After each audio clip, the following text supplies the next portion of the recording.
جہنم کے وجود کو تسلیم کرنا تاثر نہیں ہے. تاثر یہ ہے کہ اس کو یہ کلمہ لا الہ الا اللہ حرام سے روک دے.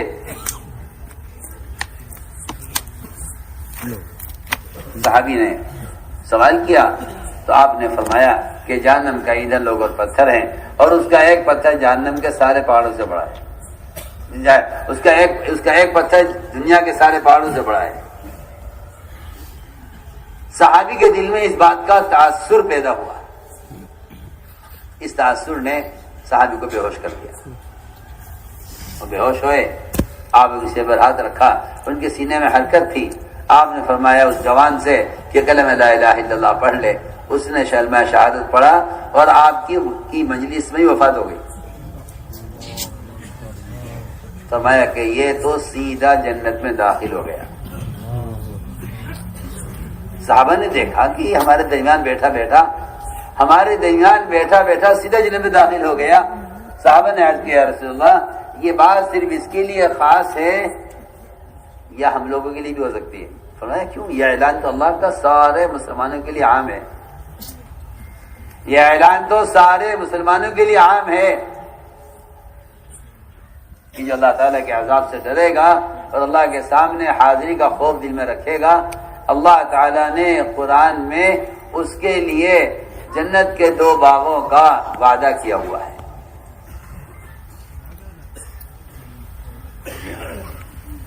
ذالک لمن خاف مقامی وخاف وعید، یہ بھی وعدہ ہے. ولمن خاف مقام ربہ جنتان، یہ بھی وعدہ ہے کہ ہمیں 2 باغوں کا ہمارا وعدہ ہے جنت میں شخص کے لیے جو اللہ کے سامنے حاضری کا خوف رکھے. تو میں تو عرض کرنا ہی چاہتا تھا کہ بنیادی بات یہ ہے کہ جو لوگ ظاہر پرست ہو جاتے ہیں ان کے لیے جنت، دوزخ اور عذاب قبر وہ ایسی بچپن کی کہانیاں بن جاتی ہیں جن کو آدمی سمجھتا ہے کہ مجھے معلوم ہے اور میں نے بچپن میں سنا ہوا ہے. جی ہاں، بعض روایتوں میں یہاں تک آتا ہے کہ جب اس سے سوال کیا جائے گا محمد رسول کے بارے میں تو یہ کہے گا کہ ہاں لوگ ذکر تو کیا کرتے تھے کہ کوئی نبی آئے تھے. یہ جواب دے گا.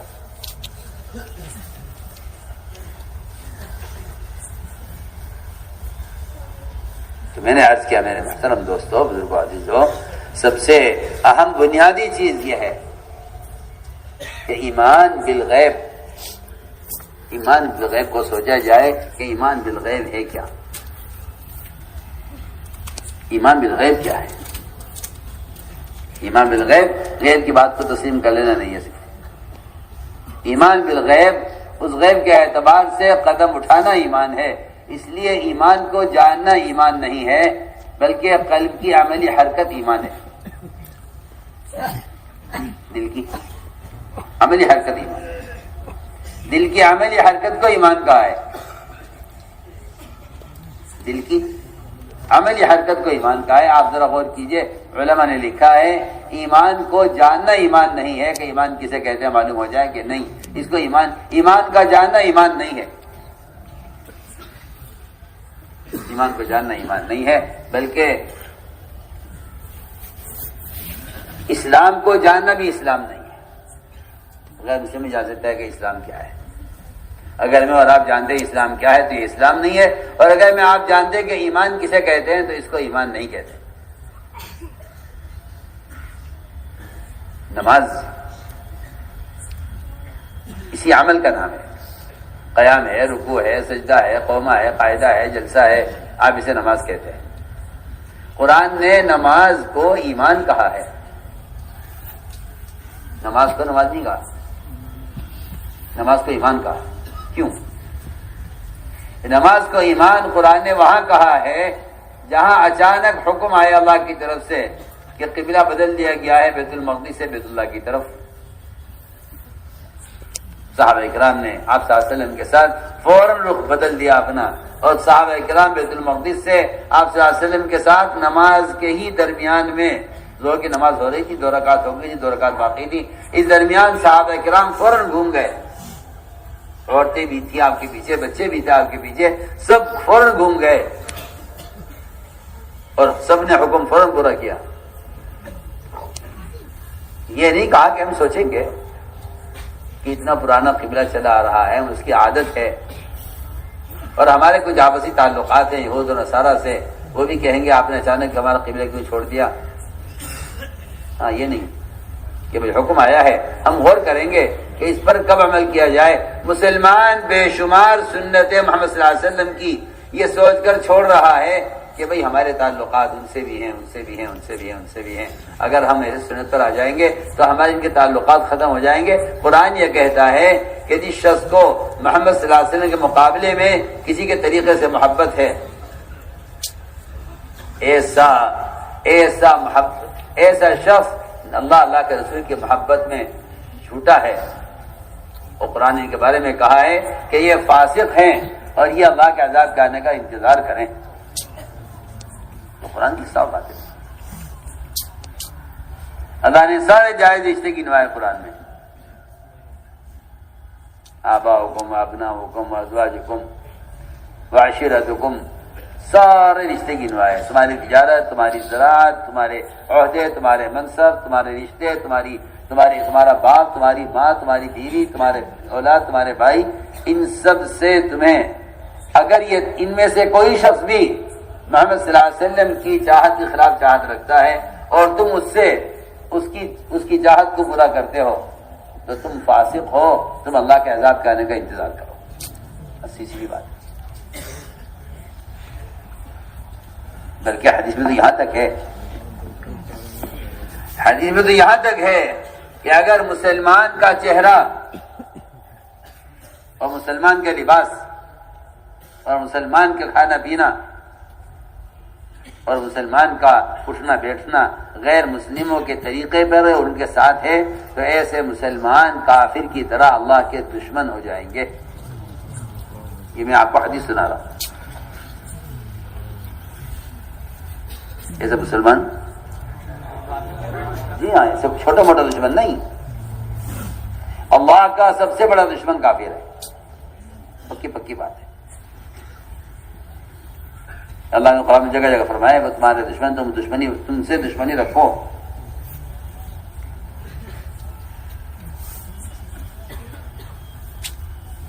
ان سے دوستی کا ہاتھ بڑھانا ان پر احسان کرنے کو کہتے ہیں. ان کے طریقے اختیار کرنا دوستی نہیں ہے، بلکہ ان کی طرح اللہ کا دشمن بننا ہے. یہ صحیح حدیث ہے. اگر مسلمان پینٹ پہنتا ہے یا مسلمان داڑھی مونڈتا ہے یا مسلمان غیر مسلم کے طریقے پر کھانا کھاتا ہے، حدیث کہتی ہے ایسے مسلمان کافروں کی طرح اللہ تعالیٰ کے دشمن ہو جائیں گے. سوچیے آپ. میں نے غور کیا کہ مسلمان اللہ کا دشمن کہاں کہاں ہے تو مجھے دو جگہ ملی ہے، ایک قرآن میں ایک حدیث میں، بلکہ قرآن میں ملی ہے دونوں. قرآن میں ملی ہے کہ مسلمان اللہ سے کہاں لڑ رہا ہے. تو مجھے مسلمان کا اللہ سے دشمنی کرنا اور اللہ سے جنگ کرنا دو جگہ ملا ہے. ایک سودی کاروبار کرنے میں، چھوٹا ہو یا بڑا، ایک سودی کاروبار کرنے میں، اور دوسرے اپنی لباس، اپنے کھانے، اپنی ضروریات کو سنت کے خلاف پورا کرنے میں. آپ بڑی آسانی سے کہہ دیتے ہیں کہ یہ فرض نہیں ہے، سنت ہے. اس کا مطلب یہ ہے کہ آپ نے معاشرے کو ایمان کا حصہ نہیں سمجھا، جبکہ میں قسم کھا کر کہہ سکتا ہوں کہ آدھا ایمان معاشرہ ہے. آدھا ایمان.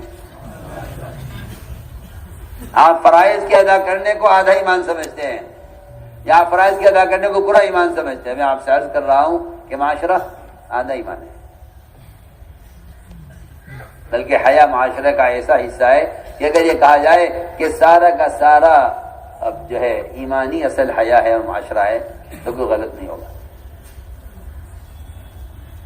ورنہ صحیح حدیث ہے.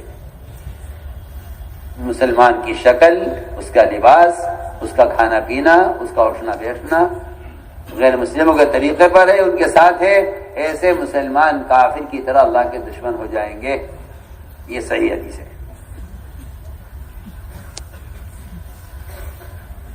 سوچیے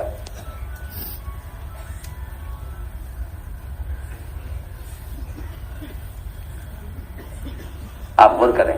ایک تو یہ آیت ہے قرآن کی، اور میں نے عرض کیا، میں نے قرآن میں 2 جگہ دیکھا ہے کہ مسلمان اللہ کے دشمن کہاں کہاں ہیں.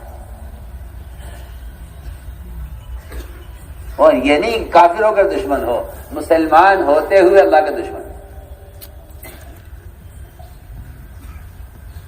یہ اللہ سے دشمنی کرتے ہوئے اللہ سے رزق چاہتا ہے، صحت چاہتا ہے، ہدایت چاہتا ہے، اللہ کا دشمن ہوتے ہوئے اللہ تعالیٰ سے جو ہے مقدمات میں کامیابی چاہتا ہے، قرض کی ادائیگی چاہتا ہے. کیا نہیں چاہتا؟ یہ محتاج ہے، یہ کیا نہیں چاہے گا اللہ سے؟ مگر اللہ سے لڑتے ہوئے چاہ رہا ہے. آپ اپنے پڑوسی دشمن سے نمک نہیں مانگ سکتے. آپ اللہ سے کیا کیا مانگیں گے بتائیے؟ آپ فیصلہ کیجیے. آپ مانگ سکتے ہیں پڑوسی دشمن سے نمک مانگ سکتے ہیں؟ آپ کے پڑوسی آپ کو دشمن ہے، نمک مانگ سکتے ہیں آپ ان سے؟ اس لیے ایک اللہ سے دشمنی وہ کرنے والا ہے اور جنگ کرنے والا ہے اللہ سے جو سودی کاروبار کر رہا ہے. دوسرا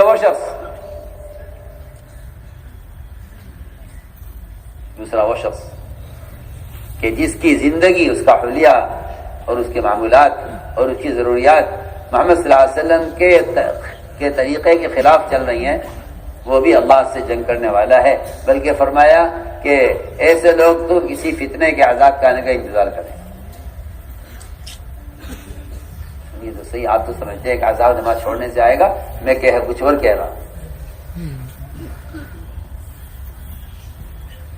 قرآن کہہ رہا ہے فَلْيَحْذَرِ الَّذِينَ يُخَالِفُونَ عَنْ أَمْرِهِ أَن تُصِيبَهُمْ فِتْنَةٌ أَوْ يُصِيبَهُمْ عَذَابٌ أَلِيمٌ. کہ یا تو یہ لوگ باز آ جائیں محمد صلی اللہ علیہ وسلم کی مخالفت کرنے سے، ورنہ یا تو ان پر کوئی عذاب آئے گا یا کسی کی فتنے میں مبتلا کر دیے جائیں گے.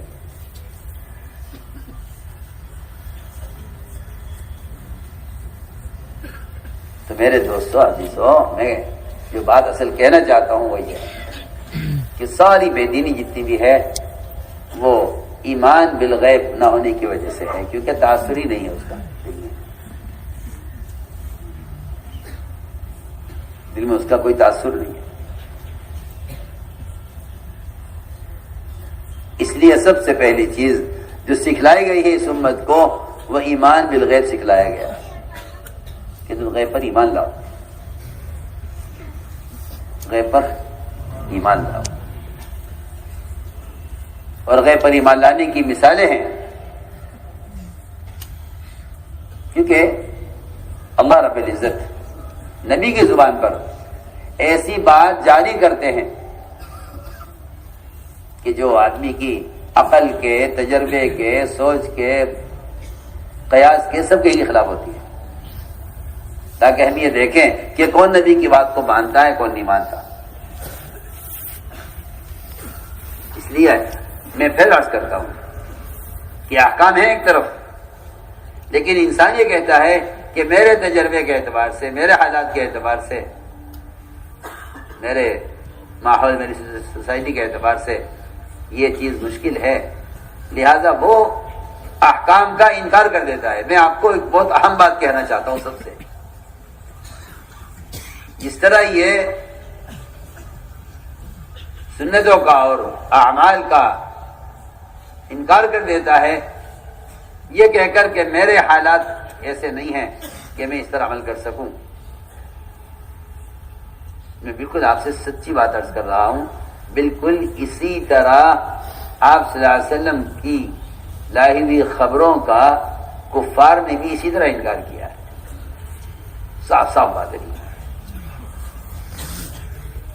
آپ یہ مت سوچئے کہ نبی اگر عذاب قبر کی، جہنم کی خبر دے رہے ہیں تو مان لیں گے اس کو، اور اگر کوئی حکم دے رہے ہیں وہ تو اس کو ہم دیکھیں گے کہ ہماری عقل میں سماتا ہے یا نہیں سماتا.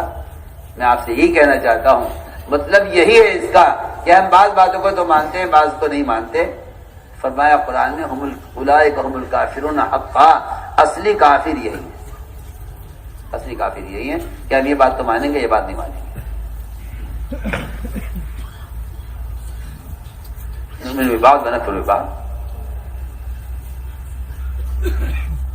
وَيُرِيدُونَ أَن يَتَّخِذُوا بَيْنَ ذَلِكَ سَبِيلًا، اور چاہتے یہ ہیں کہ یہ اس کے درمیان ایک نیا راستہ نکالے کوئی. میں آپ سے صاف سے عرض کرتا ہوں یہ نیا راستہ منافقین نے بنایا تھا کہ بھائی بعض کام ایسے کر لو جس سے ہم مسلمان معلوم ہوں، باقی تمہیں اختیار ہے. جی ہاں، تو میں نے عرض کیا کہ منافقین نے راستے نکالا تھا درمیان کا کہ نہ پورے ادھر نہ پورے ادھر. وہ تم منافقین کے بارے میں اللہ نے فرمایا ہے کہ یہ بارڈر پر چلنے والے لوگ ہیں، یہ کفر اسلام کے بارڈر پر چلتے ہیں. اور اسلام کے بارڈر پر میں آپ تو بالکل منافقین کے بارے میں سچی بات جو قرآن نے کہی ہے میں بالکل آسان تعارف ان کا کروا رہا ہوں. یہ بارڈر پر چلنے والے ہیں. بارڈر پر چلنے والوں کا حال یہ ہے کہ بھئی کہاں کس روپ میں رہنا ہے ذرا اس کو دیکھ کے چلو. جی ہاں، میں آپ سے صاف سے عرض کرتا ہوں کہ شادی میں جانا ہے تو کس حلیے میں، مسجد میں جانا ہے تو کس حلیے میں، کسی بزرگ کسی ولی سے ملاقات کرنی ہے آج تو کس حلیے میں کرنی ہے، اور اگر کسی گناہ کی جگہ پر جانا ہے تو کس حلیے میں جانا ہے. یہ بہروپیہ ہیں. بہروپیہ منافق کو کہتے ہیں. یہ کون ہے سب؟ پکی بات ہے. یہ سارے بہروپیہ ہیں. اور بہروپیہ کسے کہتے ہیں؟ منافق کو. اللہ نے ہمیں کا حال بیان کیا ہے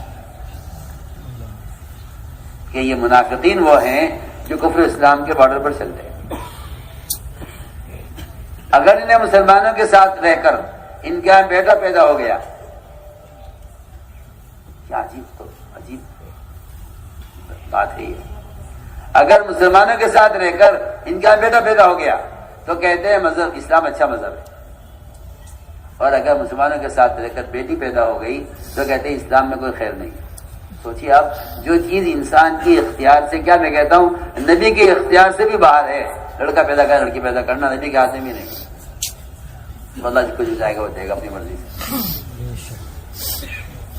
یہاں لمن یشاء اناثا ویہب لمن یشاء الذکور، وہ اللہ کی مرضی ہے، جس کو چاہے لڑکی جس کو چاہے لڑکا دے.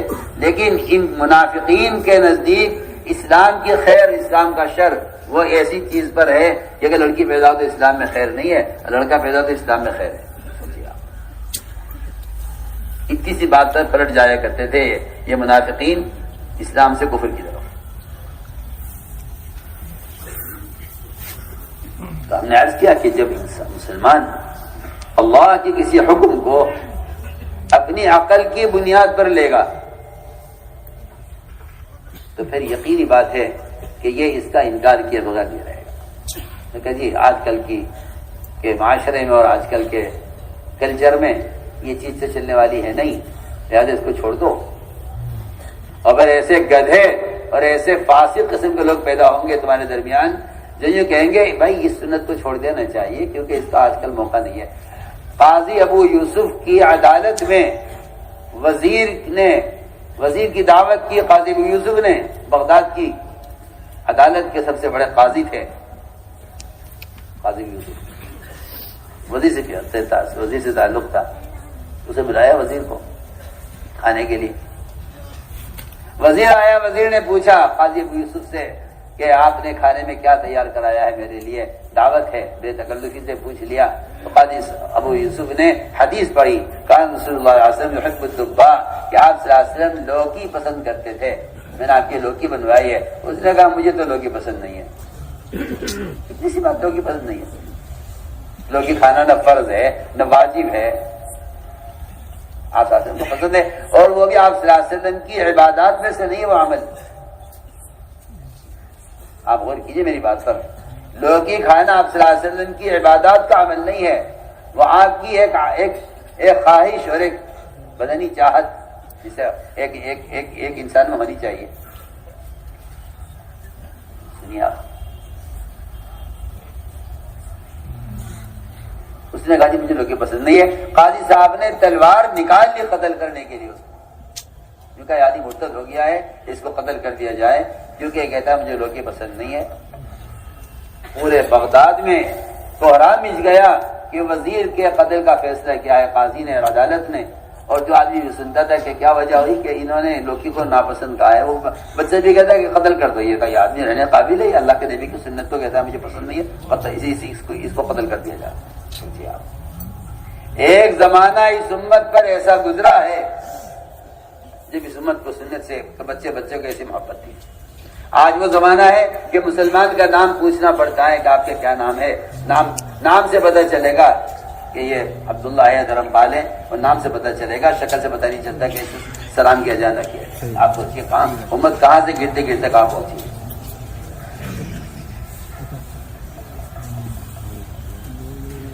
آپ اس کو معمولی سمجھتے ہیں کہ کوئی فرض ہے؟ میں آپ سے پوچھتا ہوں، کیا لوگی کھانا فرض ہے؟ کیا آپ نے فرض کا انکار کر دیا؟ آپ کافر ہو گئے۔ کیا لوگی کھانا واجب ہے؟ کیا واجب کا انکار کر آپ فاسق ہو گئے۔ لوگی کھانا آپ صلی اللہ علیہ وسلم کی ایک بشری طبیعت ہے، انسانی طبیعت ہے، لوگی پسند ہے۔ وزیر نے کہتے مجھے پسند نہیں، اب تلوار نکال لی، اس کے قتل کا فیصلہ کر لیا اور لکھ کر دے دیا کہ فیصلہ عدالت کا ہے کہ اس آدمی کی آدمی مرتد ہو گیا، ایسا قتل کر دیا جائے۔ بڑی مشکل سے جان بچی، علماء نے یہ فیصلہ کیا قاضی کے سامنے کہ قاضی صاحب آپ کا فیصلہ بالکل بھی جگہ ٹھیک ہے، مگر یہ آدمی اگر دوبارہ کلمہ پڑھ کر مسلمان ہو جائے اور اس کی بیوی کا نکاح دوبارہ کرا دیا جائے اس سے، تو اس کی جان بچ سکتی ہے کہ ہاں ہو سکتا ہے، دوبارہ کلمہ پڑھیے، دوبارہ مسلمان ہوئیے اور آپ کی بیوی کا آپ سے دوبارہ نکاح کرایا جائے گا۔ سوچیے آپ،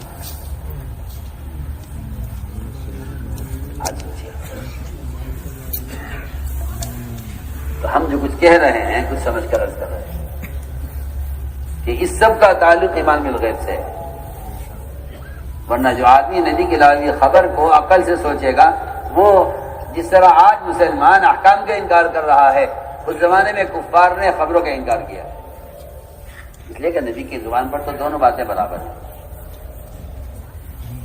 نبی کی زبان پر دونوں باتیں برابر ہیں۔ اگر وہ کسی کام کا حکم دے رہے ہیں، جو حیثیت اس حکم کی ہے وہ حیثیت ایمان بالغیب کی ہے، برابر۔ تو جب آدمی نبی کی خبر کو عقل سے غور کرے گا تو انکار کر دے گا، اور ایسے ہی جب کوئی آدمی نبی کے حکم کو عقل سے سوچے گا تو انکار کر دے گا۔ میں اس کی مثال عرض کرتا ہوں کہ اللہ تعالی نے فرمایا ہے قرآن میں کہ کوئی بھی یہ کہہ دے ہم ایمان لے آئے تو ہم ان کے ایمان کو مانیں گے نہیں جب تک ہم ان کے ایمان کو جانچ نہ لیں، ان کا امتحان نہ لے لیں۔ سنیا، ایمان بالغیب کسے کہتے ہیں؟ حضور اکرم صلی اللہ علیہ وسلم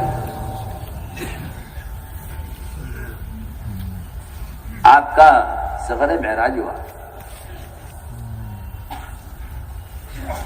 1 مہینے کا سفر زمین کا، میں عقل کی بات کر رہا ہوں کہ جہاں ساری انسانوں کی عقلیں فیل ہو جائے، ان کی انتہا ہو جائے، وہاں سے وحی کی ابتدا ہوتی ہے۔ پھر اللہ کے احکام کو عقل سے لینے کی تو کوئی گنجائش ہی باقی نہیں رہتی، کیونکہ جہاں سارے انسانوں کی عقل کی انتہا ہوتی ہے وہاں سے محمد صلی اللہ علیہ وسلم کی خبر کی اور وحی کی ابتدا ہوتی ہے۔ آپ ایسی عقل کا مقابلہ کریں گے حکم سے؟ سوچیے آپ۔ میں پھر عرض کرتا ہوں، جتنی بے دینی مسلمانوں میں ہے اس کی بنیادی وجہ یہ ہے انہوں نے دین کو عقل سے لیا ہے، حکم سے نہیں لیا، یقین سے نہیں لیا۔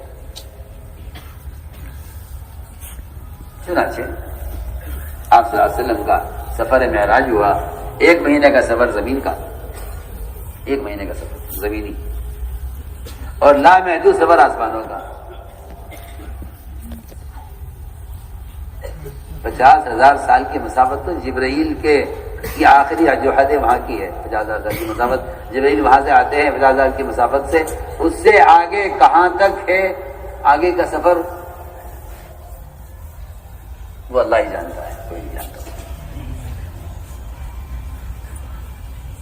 یہ آپ کا جو سفر ہوا ہے پورا 1 مہینے کا زمین کا اور لامحدود سفر آسمانوں کا، یہ پورا سفر اتنی دیر میں پورا ہوا، ایک رات کے اتنے حصے میں پورا ہو گیا یہ سفر کہ آپ صلی اللہ علیہ وسلم کے بستر کی گرمائی، آپ کے جسم سے جو بستر میں گرمائی تھی وہ گرمائی باقی تھی، کیا واپس آ گئی۔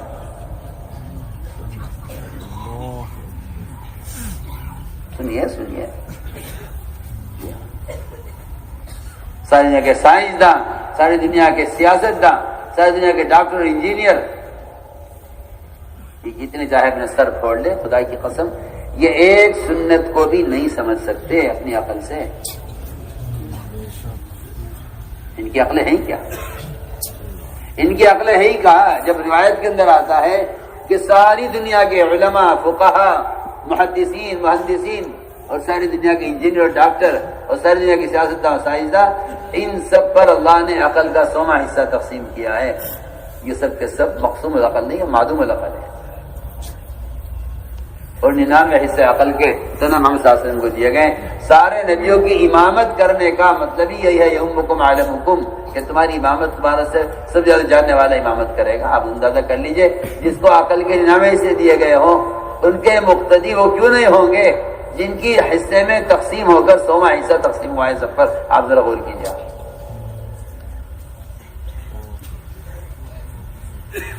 آپ ان احمقوں کے پیچھے چل کر سمجھتے ہیں کہ یہ عقل مند ہے۔ ساری مخلوق پر عقل کا ایک حصہ تقسیم ہوا ہے، 100واں حصہ تنہا حصے عقل کے دیے گئے محمد صلی اللہ علیہ وسلم کو۔ ہم تو یہ دیکھنا چاہتے ہیں ان کے ذریعے سے خبر دے کر کہ تم ان کی بات کو یقین کے ساتھ قبول کرتے ہو یا عقل کے تقاضے کی وجہ سے انکار کر دیتے ہو۔ جی ہاں، کیونکہ مقابلہ ہوگا عقل کا اور ایمان کا۔ عقل انکار کرے گی، ایمان اقرار کرائے گا۔ چنانچہ یہ آپ کا سفر ہوا 1 مہینے کی مسافت دنیا کی اور لامحدود مسافت آسمان میں۔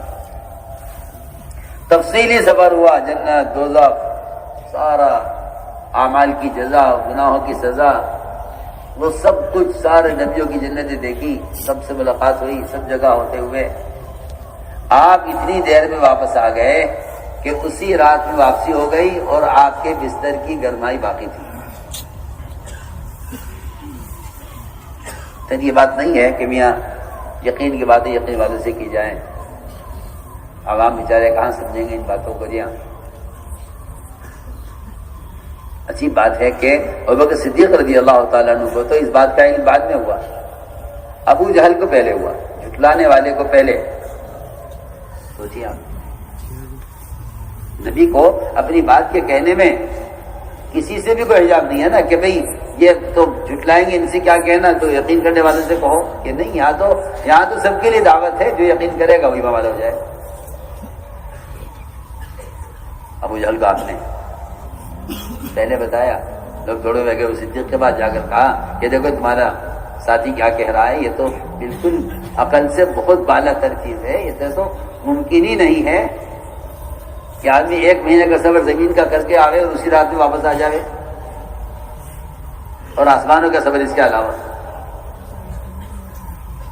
انہوں نے سن کر کہا اچھا وہ یہ کہہ رہے ہیں، یہ تو بہت معمولی بات ہے، اس کو تم اتنے پریشان کیوں ہو گئے ہو، ہم تو ان کی اس سے آگے خبروں کی کا یقین کر چکے ہیں، یہ کوئی ایسی بات نہیں ہے، جاؤ۔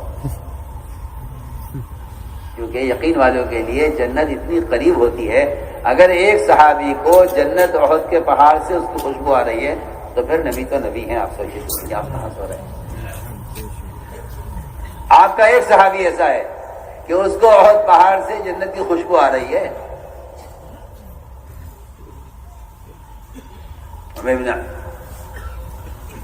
امام نے کہا کہ رسول اللہ یہ اگر میں کھجوریں کھانے میں لگتا ہوں تو جنت میں داخل ہو جائے گی، یہ صاحب نے جنت میں دیا۔ وہاں صاحب فرماتے تھے شک قریب کو دور کر دیتا ہے اور یقین دور کو قریب کر دیتا ہے۔ شک قریب کو، چنانچہ آپ صلی اللہ علیہ وسلم اس کی خبر دی، کفار نے آپ کو جھٹلایا، آپ سے حضرت عائشہ نے پوچھا آپ صلی اللہ علیہ وسلم سے کہ یا رسول اللہ یہ بتائیے آپ پر سب سے سخت دن کون سا گزرا ہے؟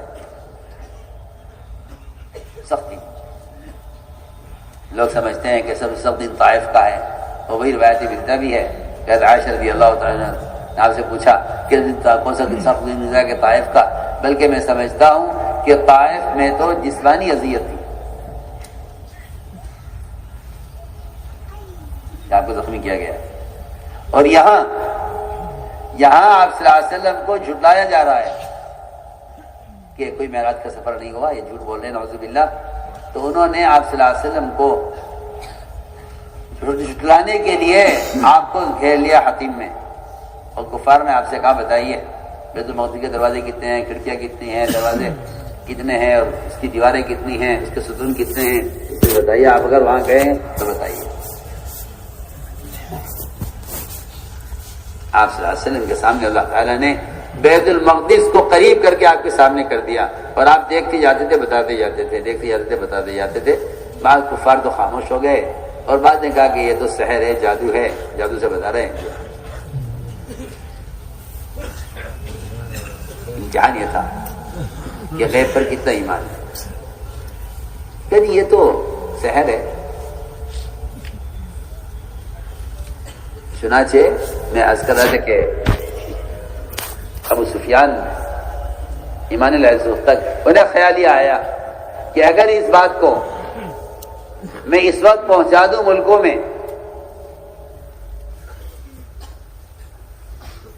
تو جہاں جہاں یہ خبر پہنچے گی وہاں کے تمام لوگ محمد صلی اللہ علیہ وسلم کو جھٹلائیں گے، اور اس سے آپ صلی اللہ علیہ وسلم کا کام رکے گا، اور لوگوں پر سے آپ کا اعتماد ختم ہو جائے گا۔ لیکن جب دشمنی پیدا ہو جاتی ہے تو پھر وہ دشمنی حق کی بات کو دبانے کے لیے اور اہل حق کو جو ہے متهم کرنے کے لیے وہ دشمنی تیار کرتی ہے کہ جاؤ ملکوں کے صبر کرو، اور جا کر بتاؤ کہ جی وہاں ایک نعوذ باللہ ایک کاہن ہے، ایک نجومی ہے، ایک شاعر ہے۔ ابو سفیان نے اس کے لیے صبر کیا۔ اس لیے میں کہا کرتا ہوں کہ جو لوگ حق کی دعوت پر اور دین کی دعوت کو لے کر مخالف ماحول میں چل رہے ہیں، انہیں کبھی بھی کسی باطل کوشش سے متاثر نہیں ہونا چاہیے۔ اللہ نے آپ صلی اللہ علیہ وسلم کی تسلی کے لیے آیت نازل فرمائی، لا یغرنک تقلب الذین کفروا فی البلاد۔ نبی جی ان کا آپ کی مخالفت میں ملکوں کے سفر کرنے سے آپ متاثر نہ ہوئیے، اور ان کا کہیں ان کے کوئی آپ کی دھوکے میں ڈال دے کہ اب میرا کام کا کیا ہوگا۔ فرمایا متاع قلیل، کچھ دن یہ مزے اڑا لیں دنیا میں، ان کی مخالفت پر یہ اپنے مزے اڑا لیں گے دنیا میں، ہر ان کے لیے ہمیشہ کی جہنم ہے۔ چنانچہ ابو سفیان نے سفر کیا اور بادشاہ کے دربار میں جا کر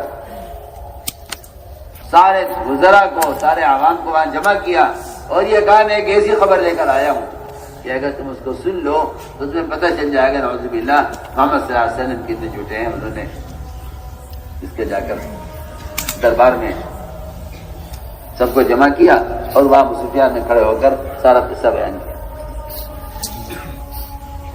جب یہ سارا بیان کر چکے ابو سفیان آپ صلی اللہ علیہ وسلم کی مخالفت میں، آپ کو جھٹلانے میں، تو انہی میں سے ایک کافر کھڑا ہوا، انہی میں سے ایک کافر کھڑا ہوا۔ انہوں نے کہا ابو سفیان تم جو کچھ کہہ رہے ہو بات بالکل حق ہے، سچ ہے، اسی طرح میں گواہی دیتا ہوں یہ بات سچ ہے۔ سنیے آپ غور سے۔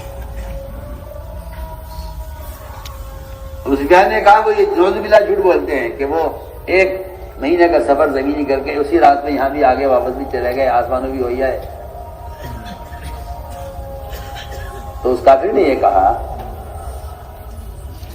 کہ جس رات آپ صلی اللہ علیہ وسلم جہاں تشریف لائے بیت المقدس، ان دنوں میں بیت المقدس کے دروازے بند کرنے کی ڈیوٹی میری تھی. میں نے بڑی کوشش کی کہ صدر دروازہ بند ہو جائے اس رات، لیکن اس رات وہ دروازہ بند نہیں ہوا.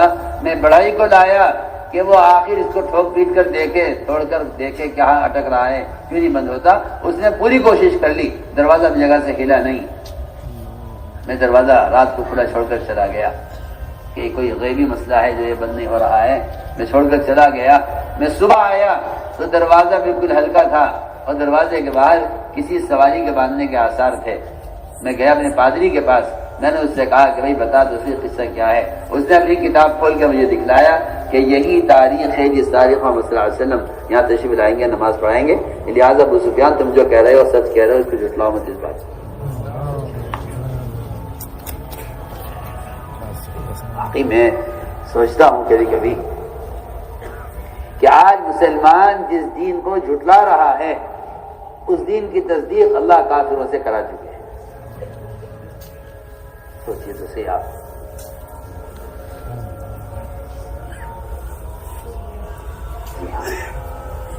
تو اللہ تعالیٰ کا نظام ہے یہ کہ ہم نبی کی زبان پر ایسی بات جاری کریں گے، ہم دیکھیں گے کون مانتا ہے کون نہیں مانتا. چنانچہ مشہور واقعہ ہے کہ اس نے صاف کہہ دیا دربار میں کھڑے ہو کر کہ یہ بات بالکل حق ہے جو ابو سفیان کہہ رہے ہیں. آپ صلی اللہ علیہ وسلم کی جو جھٹانے کے لیے گیا تھا، اللہ نے انہی میں سے ایک گواہ کھڑا کر دیا کہ صحیح جو کچھ کہہ رہے ہیں سچ کہہ رہے ہیں. میرے دوستوں، بزرگوں، عزیزوں، میں نے عرض کیا کہ یہ ایمان بالغیب کی مثال ہے. آپ صلی اللہ علیہ وسلم نے فرمایا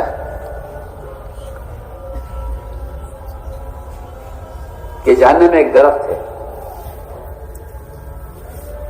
جس کا نام زقوم ہے. اگر ایک قطرہ زقوم کا ٹپک جائے زمین پر تو زمین کے اندر سے اگانے کی صلاحیت ختم ہو جائے. اتنا اس کے اندر زہریلا مادہ ہے اور وہ اتنا خطرناک کیمیکل ہے کہ اگر وہ ٹپک جائے قطرہ زمین پر تو زمین کے اندر سے اگانے کی طاقت ختم ہو جائے. یہ ایسا اتنا زہر آلود ہے وہ کہ زمین کو اگانے سے بیکار کر دے. تو بتائیے تو صحیح جو اس کو زقوم کو کھائیں گے جہنم میں، ان کے لیے یہ زقوم کیا ہوگا. اللہ تعالیٰ نے خبر دی، جہاں معراج کی سفر کی خبر ہے اسی کے ساتھ زقوم کی خبر ہے. بالکل ساتھ ساتھ ادھر معراج کے بارے میں خبر ہے، اسی کے ساتھ زقوم کی خبر ہے کہ اگر تمہاری عقل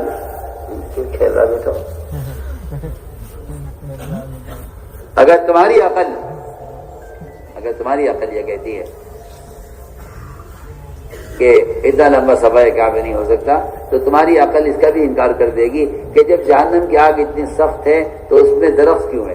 دیکھیے اللہ نے کیسے امتحان لیا کہ درخت بھی اور آگ بھی. آگ درخت کھا جائے گا، لکڑی ہے. ہم نہیں دیکھنا چاہتے ہیں. چنانچہ انہوں نے کہا کہ محمد جس آگ سے ہمیں ڈرا رہے ہو ہم اسے ڈرنے والے نہیں ہیں، کیونکہ وہ آگ گرم ہے ہی نہیں. جب وہ درخت کو نہیں جلائے گی تو یہ بھی نہیں جلائے گی. تو میں نے عرض کیا دوستو عزیزو، سب سے بنیادی چیز وہ اصل ایمان بالغیب ہے. اصل ایمان بالغیب ہے. اللہ تعالیٰ نبی کی زبان پر ایسی بات جاری کر دیتے ہیں کہ وہ دیکھتے ہیں کون تصدیق کرتا ہے کون نہیں کرتا. اس لیے سب سے پہلی بات یہ ہے کہ ایمان بالغیب سیکھا جائے. بلکہ جس چیز کی تصدیق مشاہدے کی بنیاد پر ہو، اچھا میں دکھاتا ہوں مان لیں گے، تو اس کو ایمان نہیں کہتے. جنہوں نے نبیوں سے اللہ کو دیکھنے کا مطالبہ کیا کہ آپ اللہ کی طرف بلا رہے ہیں، ہمیں دکھا دیجیے ایک مرتبہ اللہ کون ہے، تو ان پر اچانک عذاب آ گیا. فوراً اللہ کو دیکھنے کا مطالبہ کرنا، ہم مان لیں گے اللہ کو دیکھ کر، فوراً عذاب آ گیا. تو ہم عرض کر رہے تھے کہ ایمان بالغیب اصل ہے، ایمان بالغیب اصل ہے، غیب کی چیزوں پر ایمان لانا آپ صلی اللہ علیہ وسلم کے کہنے کے مطابق۔ اس لیے صاف بات یہ ہے کہ کائنات میں اگر کوئی تغیر ہوتا ہے تو وہ ہر تغیر براہ راست اللہ کے امر سے ہے۔ ہر کائنات کے ہر تغیر میں اللہ کا خیال آنا ایمان ہے، کائنات کے ہر تغیر میں اللہ کا خیال آنا ایمان ہے، کائنات کے ہر تغیر میں اللہ کا خیال آنا ایمان ہے۔ حدیبیہ کی رات میں بارش ہوئی، آپ فرمائیں جو بارش ہوئی ہے رات، تم میں سے بعض کافر ہو جاؤ گے، بعض مومن رہیں گے۔ صحابہ گھبرا گئے، ہم کیسے کافر ہو جائیں گے؟ آپ نے فرمایا جو کہے گا بارش فلاں ستارے کی وجہ سے ہوئی ہے وہ اللہ کا انکار کرنے والا ہے اور ستاروں پر ایمان لانے والا ہے، جو کہے گا بارش اللہ کے حکم سے ہوئی ہے وہ ستاروں کا انکار کرنے والا ہے، اللہ پر ایمان لانے والا ہے۔ صاف، بالکل صاف بات ہے۔ اس لیے یہ بات یاد رکھو کہ کائنات میں جو تغیر ہوتا ہے وہ سارے تغیرات صرف اللہ کے امر سے ہیں۔ اگر آپ اس کا خیال نہیں کریں گے اور کائنات کے تغیرات میں اللہ کا دھیان نہیں لائیں گے تو میں آپ سے صاف کہتا ہوں کہ کائنات کے تغیرات کو کے وقت جو اللہ کو یاد نہیں کریں گے ایسے لوگ دہریے ہو جائیں گے۔ میں آپ سے بہت سخت بات کہہ گیا ہوں، ایسے لوگ کیا ہو جائیں گے؟ دہریے۔ میں تو کھل کر کہہ رہا ہوں آپ سے، ایسے لوگ دہری ہو جائیں گے۔ دہریہ کسے کہتے ہیں؟ دہریہ اسے کہتے ہیں جس کا خیال یہ ہے کہ کائنات کا نظام کائنات سے چل رہا ہے، اللہ تعالیٰ نعوذ باللہ اس میں فعال نہیں ہے، یا وہ دہری ہے۔ جس کا خیال یہ ہے کہ نظام کائنات کائنات سے چل رہا ہے، اور اللہ مجھے معاف فرمائے، آپ بھی معاف کریں، جو لوگ سائنس پڑھتے ہیں،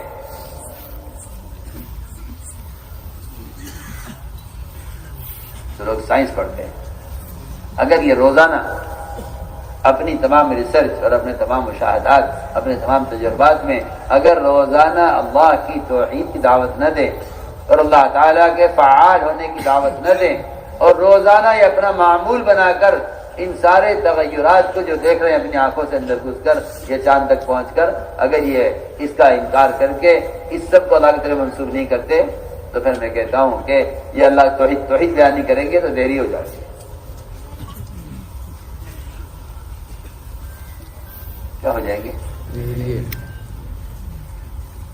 مثال سے بات کرتا ہوں کہ اگر ان کا خیال یہ ہے کہ زلزلے جو آتے ہیں دنیا میں وہ زلزلے ان اسباب سے آتے ہیں، ان اسباب سے آتے ہیں، ان اسباب سے آتے ہیں، اگر یہ زمین یہ ہو جائے، اگر یہ یہاں آ جائے، اگر یہ یہاں آ جائے، اگر ستارہ ادھر چلا جائے، اگر یہ چاند ادھر ہو جائے، یہ میں کہتا ہوں اتنی جھوٹی کہانیاں ہیں، یہ ان کے تجربات ہیں، یہ ان کے تجربات ہیں۔ اور میری بات یاد رکھنا، یہ تجربات آپ کو وہاں تک پہنچا دیں گے کہ پھر کسی کو خیال نہیں آئے گا کہ زلزلے جو آتے ہیں زنا کی وجہ سے آتے ہیں، کسی کو خیال نہیں آئے گا، نہ کسی اسکول میں، نہ کسی کالج میں، نہ کسی مدرسے میں کہیں پڑھائی نہیں جائے گا تو زلزلے زنا سے آتے ہیں، زلزلے زنا سے آتے ہیں۔ کیوں؟ اللہ نے زمین کو عبادت اور سجدے کے لیے بنایا ہے۔ زمین جو بنی ہے وہ بنی سجدے کے لیے ہے۔ جعلت الارض مسجدا وطہورا، جعلت الارض مسجدا وطہورا، یہ حدیث ہے کہ اللہ نے زمین کو میرے لیے سجدہ گاہ بنایا ہے اور میرے لیے باقی کی جگہ بنایا۔ سنیے آپ توجہ سے، کہاں سے پھیلی زمین؟ جدھر آپ سجدہ کرتے ہیں بیت اللہ کی طرف، اس بیت اللہ کے بالکل درمیان سے اللہ نے پانی کا بلبلہ اٹھایا، یہاں زمین کو پھیلایا ہے۔ بیت اللہ کے درمیان سے زمین کا آغاز ہوا ہے، اس لیے جس کام کے لیے بیت اللہ ہے اسی کام کے لیے زمین ہے۔ اس زمین پر جب زنا ہوتا ہے تو ایک آنکھ اٹھتی ہے کہ تم میرے سینے پر کیا کر رہے ہو، ورنہ آپ کو سائنسداں اتنی جھوٹی کہانیاں سنائیں گے کہ آپ کو کبھی خیال بھی نہیں آئے گا کہ زلزلے آئے ہیں آخر زنا کی وجہ سے آ رہے ہیں، آپ کے کبھی خیال نہیں آئے گا، کبھی خیال نہیں آئے گا اس کا، اس لیے کہ آپ اس پر ایمان لائے نہیں ہیں، آپ اس کو جانتے نہیں ہیں، آپ کو تو سائنس نے جو پڑھا دیا ہے، سائنس نے آپ کو اندھا کر دیا ہے، اس لیے آپ کائنات کے تغیرات سے عبرت نہیں لے سکتے کیونکہ سائنس نے آپ کو اندھا کر دیا ہے۔ سائنس نے آپ کو اندھا کر دیا ہے، اس لیے آپ کائنات کے تغیرات سے کوئی عبرت نہیں لیتے۔ آپ کو چھوٹی ایسی کہانیاں سنائی گئی ہیں کہ آپ کو کبھی زلزلے میں خیال بھی نہیں آئے گا کہ یہ زنا کی وجہ سے ہو رہا ہے، یا زنا کو روکا جائے اور معاشرے کو درست کیا جائے۔ ایڈس کی بیماریاں معاشرے کی گندگی سے ہوتی ہیں، آپ سب جانتے ہیں، معاشرے کے احکام ٹوٹتے ہیں تو ایڈس کی بیماری پیدا ہوتی ہے۔ بتائیے، مگر وہی میں عرض کرنا چاہتا ہوں کہ جو لوگ اپنے تجربات پر چلتے ہیں وہ ایمان بالغیب نہیں رکھتے۔ چنانچہ حضور اکرم صلی اللہ علیہ وسلم نے بارش حدیبیہ کی رات میں تو آپ نے فرمایا، صحابہ کیا ایسے کیسے ہو جائے گا؟ فرمایا کہ جو یہ کہے گا بارش فلاں ستارے سے ہوئی ہے اس طرح پر ایمان رکھتا ہے، جو کہے گا بارش اللہ کے امر سے ہوئی ہے، کیونکہ کائنات میں جو بھی تغیر ہوتا ہے، میں آپ سے بہت بنیادی بات عرض کر رہا ہوں، اگر کوئی پتا درخت سے سوکھ کر گرتا ہے، اللہ کی قسم اس پتے کا گرنے سے لے کر اسرافیل کے سر پھونکنے تک یہ سارے درمیان کے سارے کام اللہ کے امر سے ہوتے ہیں۔ اسرافیل اندر پھونک لے کر ہوا بھر کے اندر اپنے انتظار میں ہے کہ اللہ تعالیٰ کب حکم دیتے ہیں سر پھونکنے کا، وہ اللہ کے سامنے پیشانی لگائے ہوئے اور ٹک ٹکے لگائے دیکھ رہے ہیں، امر کا انتظار ہے کب حکم دیتے ہیں۔ ان کو خود کو بھی خبر نہیں ہے کب ہوگا، قیامت کب قائم ہوگی، ان کو بھی پتہ نہیں ہے، اس کو بھی پتہ نہیں ہے قیامت کب قائم ہوگی۔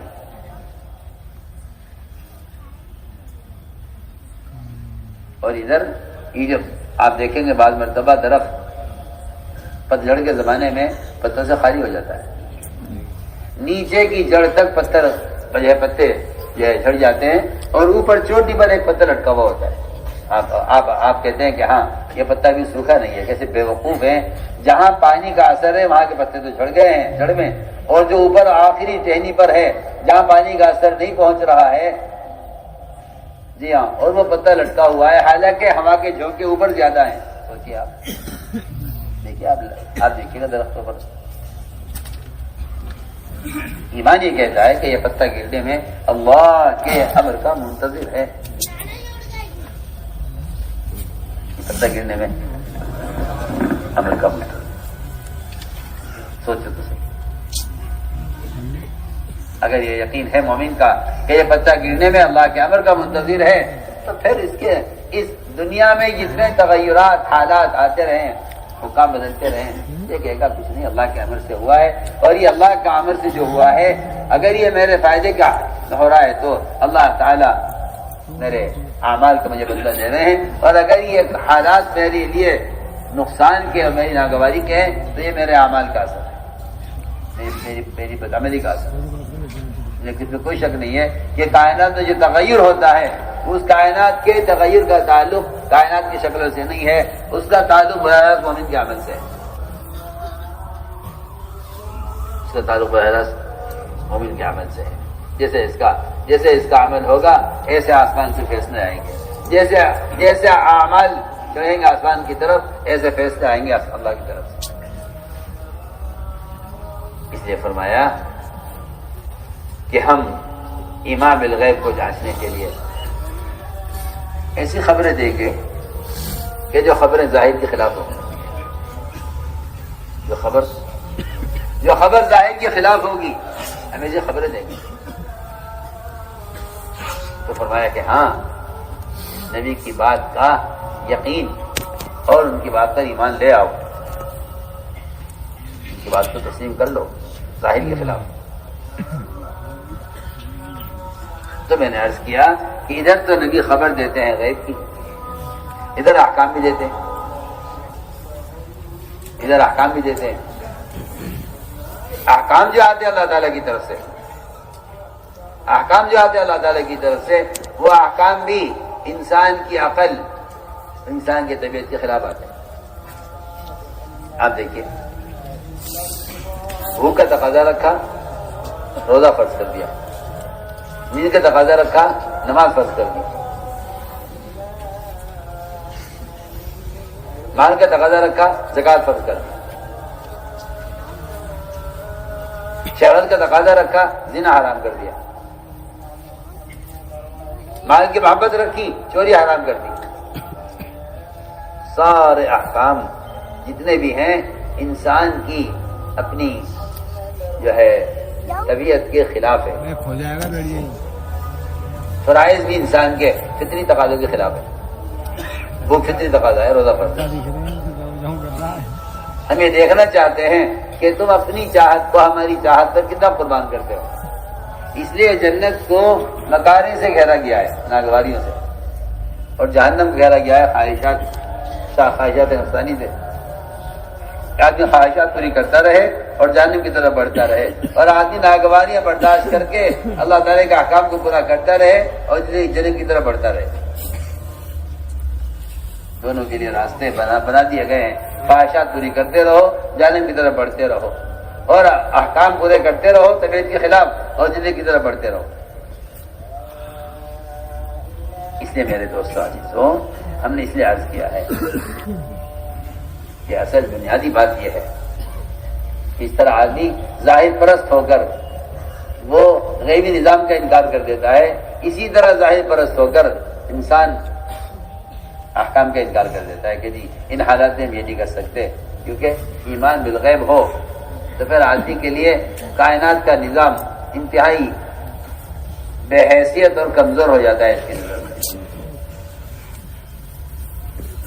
اس لیے فرمایا کہ سب سے پہلا کام دعوت کے ذریعے اپنے یقین کو بدلنا ہے کہ ایمان بالغیب لاؤ۔ دوسری بات یہ ہے کہ حضور اکرم صلی اللہ علیہ وسلم نے اپنے صحابہ اکرام کا ایمان کا امتحان بھی لیا۔ ایک صحابی سو رہے تھے، عوف بن مالک یا عائشہ بن مالک، آپ نے ان کو نیند سے اٹھاتے پوچھا کہ بس بات ہے یار، اس حال میں صبح کر رہے ہیں؟ میں نے کہا جی میں صبح کر رہا ہوں ایمان کے کمال کے ساتھ، حقیقی ایمان کے ساتھ۔ آپ ہمارے ہر قول کی دلیل ہوتی ہے، تمہارے قول کی کیا دلیل ہے؟ ان کی بات شروع کہاں سے ہو رہی ہے؟ آپ جواب سنیے۔ یہ جواب دے رہے ہیں کہ میں نے دنیا سے رخ پھیر لیا ہے آخرت کی طرف۔ اس رخ پھیرنے کا نتیجہ یہ ہے، رخ کے صحیح ہونے کی علامت یہ ہے، رخ کے صحیح ہونے کی علامت یہ ہے، اور رخ پھیرنے کی علامت یہ ہے کہ رات گزرتی ہے قیام میں، دن گزرتا ہے روزے میں۔ یہاں سے بات شروع ہو رہی ہے۔ جنت دوزخ کا ذکر بعد میں ہے، میدان حشر کا قبر کا ذکر بعد میں ہے۔ پہلا جواب یہ ہے کہ میں نے رخ پھیر لیا ہے دنیا سے آخرت کی طرف۔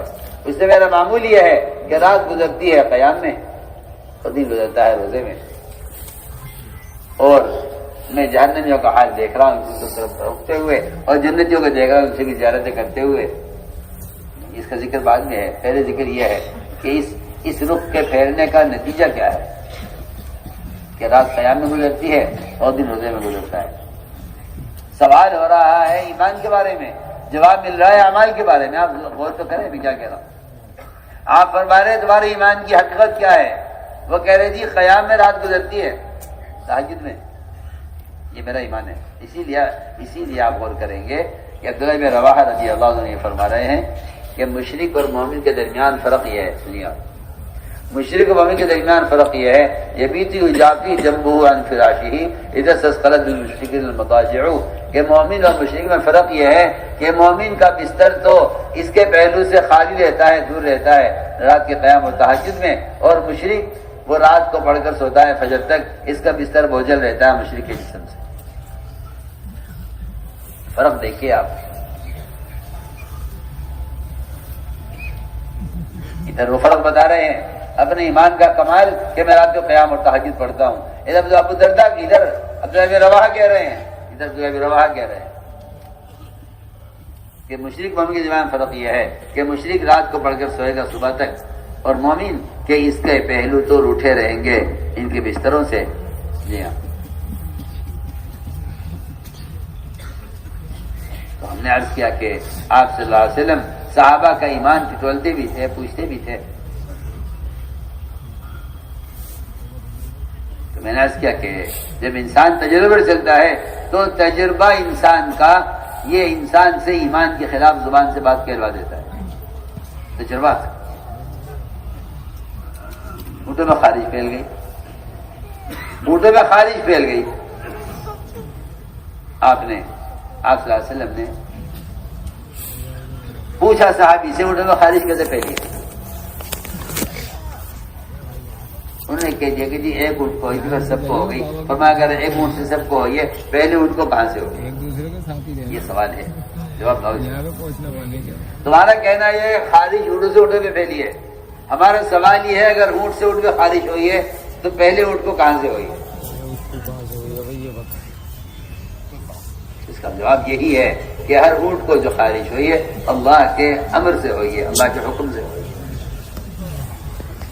اس لیے حضور اکرم صلی اللہ علیہ وسلم اپنے صحابہ کا ایمان ٹٹولتے رہتے تھے. دیکھیں ان کے ایمان کا کیا حال ہے. اور جس طرح آپ صلی اللہ علیہ وسلم اللہ تعالیٰ کی طرف سے آنے والے احکام میں سچے ہیں, اسی طرح آپ صلی اللہ علیہ وسلم اپنے ذاتی معاملات میں بھی سچے ہیں. یہ نہیں کہ ٹھیک ہے یہ اللہ کی خبریں پہنچا رہے ہیں, صحیح پہنچا رہے ہیں, نہیں. آپ ان کو جتنا اللہ کے بارے میں سچا مانتے ہیں, آپ محمد صلی اللہ علیہ وسلم کو ان کی ذات کی ذاتی معاملاتی میں سچا مانیے. واقعی کیا پیش آیا, آپ صلی اللہ علیہ وسلم نے معاملہ کیا ایک شخص سے گھوڑے کا. ایک آدمی سے گھوڑے کا معاملہ ہوا, کتنے کا جی؟ اتنے کا ہے. بھائی آپ اس کی قیمت دے دیں. آپ قیمت دینے لگے, معاملہ طے ہو گیا, قیمت طے ہو گئی, اس نے زبان دے دی کہ جی ٹھیک ہے میں تیار ہوں, لیجیے آپ قیمت لائیے, کہو میرے ساتھ, میں تمہیں اس کے پیسے دے دیتا ہوں. ادھر آپ صلی اللہ علیہ وسلم آگے بڑھے قیمت دینے کے لیے, پیچھے گھوڑے والا چل رہا تھا گھوڑے کو لے کر. لوگوں کو معلوم نہیں تھا کہ آپ خرید چکے ہیں. کسی نے اگر پوچھا اسے گھوڑا بیچو گے؟ یہاں بیچیں گے. کتنے میں کہ اتنے میں. اس نے قیمت بڑھا کر دی, وہ دوسرا آدمی تیار ہو گیا لینے کے لیے. اب یہ پریشان, اس نے آواز دے کر کہا کہ اے محمد صلی اللہ علیہ وسلم آپ گھوڑا خریدیں گے؟ ان کو بیچ دوں؟ میں نے بیچ رہا ہوں, میں تو خرید چکا ہوں, تم اسے کیوں بیچ رہے ہو؟ میں تو لے چکا ہوں تم سے. اس لیے تاجروں کو چاہیے کہ اگر یہ گاہک کو زبان دے چکے ہیں تو یہ اس کے پابند ہیں, اس کے پابند ہیں کہ یہ کسی دوسرے گاہک کو جو قیمت زیادہ دے رہا ہو انہیں اپنی بات سے پھرنا نہیں چاہیے. اس لیے کہ وعدہ خلافی وہ حرام ہے. وعدے کو پورا نہ کرنا کہ یہ تو منافق کی پہچان ہے, مومن کی علامت یہ نہیں. آپ صلی اللہ علیہ وسلم وعدے کا ایسے پورا کرنے والے تھے, اللہ اکبر.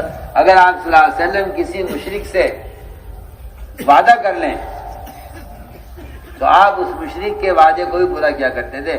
حالانکہ مشرک آپ کا دشمن ہے, لیکن آپ دشمن سے بھی اگر وعدہ کر لیں تو پورا کرتے تھے. یہاں تو لوگ دوستوں سے وعدہ خلافی کرتے ہیں, اور آپ صلی اللہ علیہ وسلم دشمن سے وعدہ وفائی کرتے تھے, وعدے کو پورا کرتے تھے.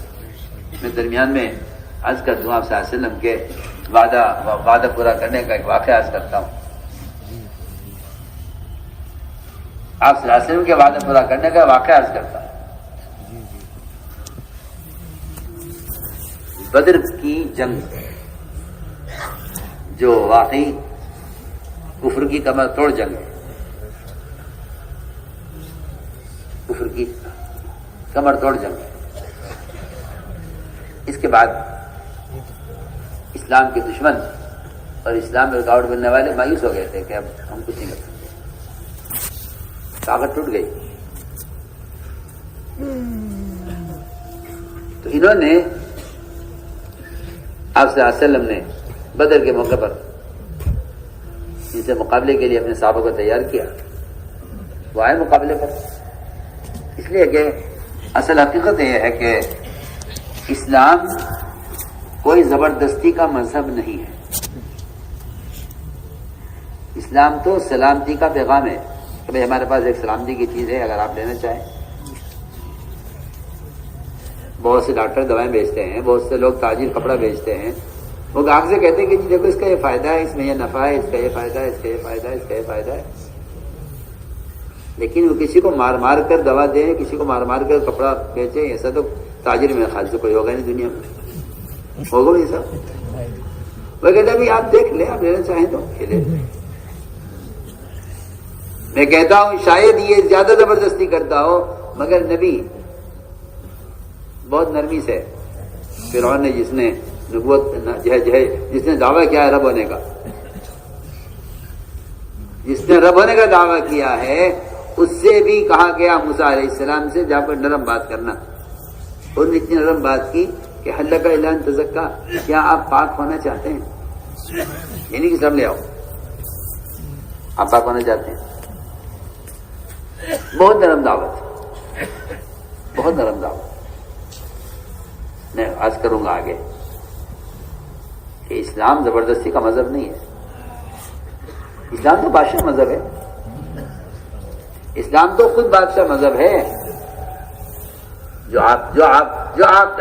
جو اسلام کو قبول کرنا چاہے کرے، جو انکار کرنا چاہے کرے. من شاء فلیؤمن ومن شاء فلیکفر. اسلام تو بادشاہ مذہب ہے. انسان کو اسلام کی ضرورت ہے، اسلام کو مسلمان کی بھی ضرورت نہیں. اللہ کی ذات مستغنی ہے اور نرادھار ہے اور صمد ہے. دنیا میں جو کفر ہے وہ اس کی صمدیت کا مظہر ہے، یعنی ہمیں کسی کی ضرورت نہیں ہے. اس لیے مسلمان کو چاہیے کہ وہ ایمان کو اللہ کا فضل یقین کرے. ورنہ آج کل کے مسلمانوں میں عام طور سے اللہ کا جو فضل سمجھا جاتا ہے وہ میری اپنا ذاتی مکان ہو، اس میں لکھیں گے حاضر فضل ربی. اپنی دکان ہو، یہ اللہ کا فضل ہے.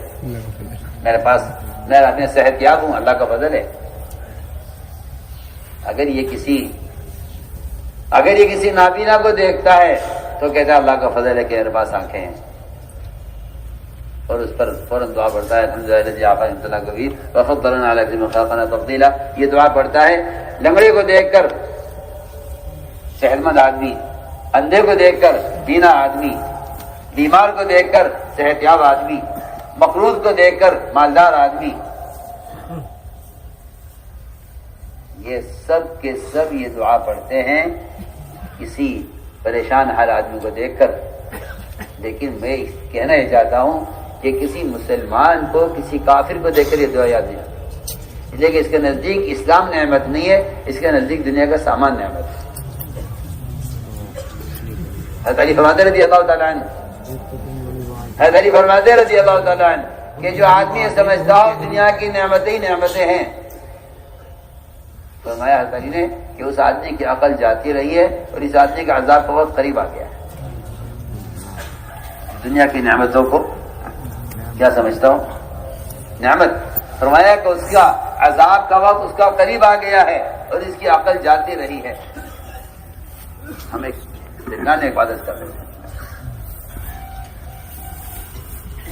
کہ آدمی کسی کو بھی، کسی بیمار کو، کسی پریشان حال آدمی کو دیکھ کر فوراً دعا پڑھا اللہ جاپان میں اتنا کری. اور یہاں اس ملک میں مسلمان کو صبح سے لے کے شام تک سینکڑوں غیروں سے اس کا واسطہ پڑتا ہے. کسی غیر مسلم کو دیکھ کر اس نے کبھی دعا پڑھی ہے کہ اللہ تیرا فضل ہے کہ تو نے مجھے ایمان دیا ہوا ہے، جس ایمان پر ہمیشہ کی جنت کی نعمتوں کا مدار ہے، اس نعمت ایمان پر یہ دعا نہیں پڑھتا، حالانکہ کفر کی مصیبت پر ہمیشہ کا عذاب ہے. آپ سوچیے، ہم بہت اہم بات آپ سے کسی مسلمان خیال نہیں آتا اس کا کہ میں کسی مشرک کو دے کر دعا پڑھوں کہ اللہ نے مجھے ایمان کی دولت دی ہے، اس سے بڑی کوئی چیز نہیں۔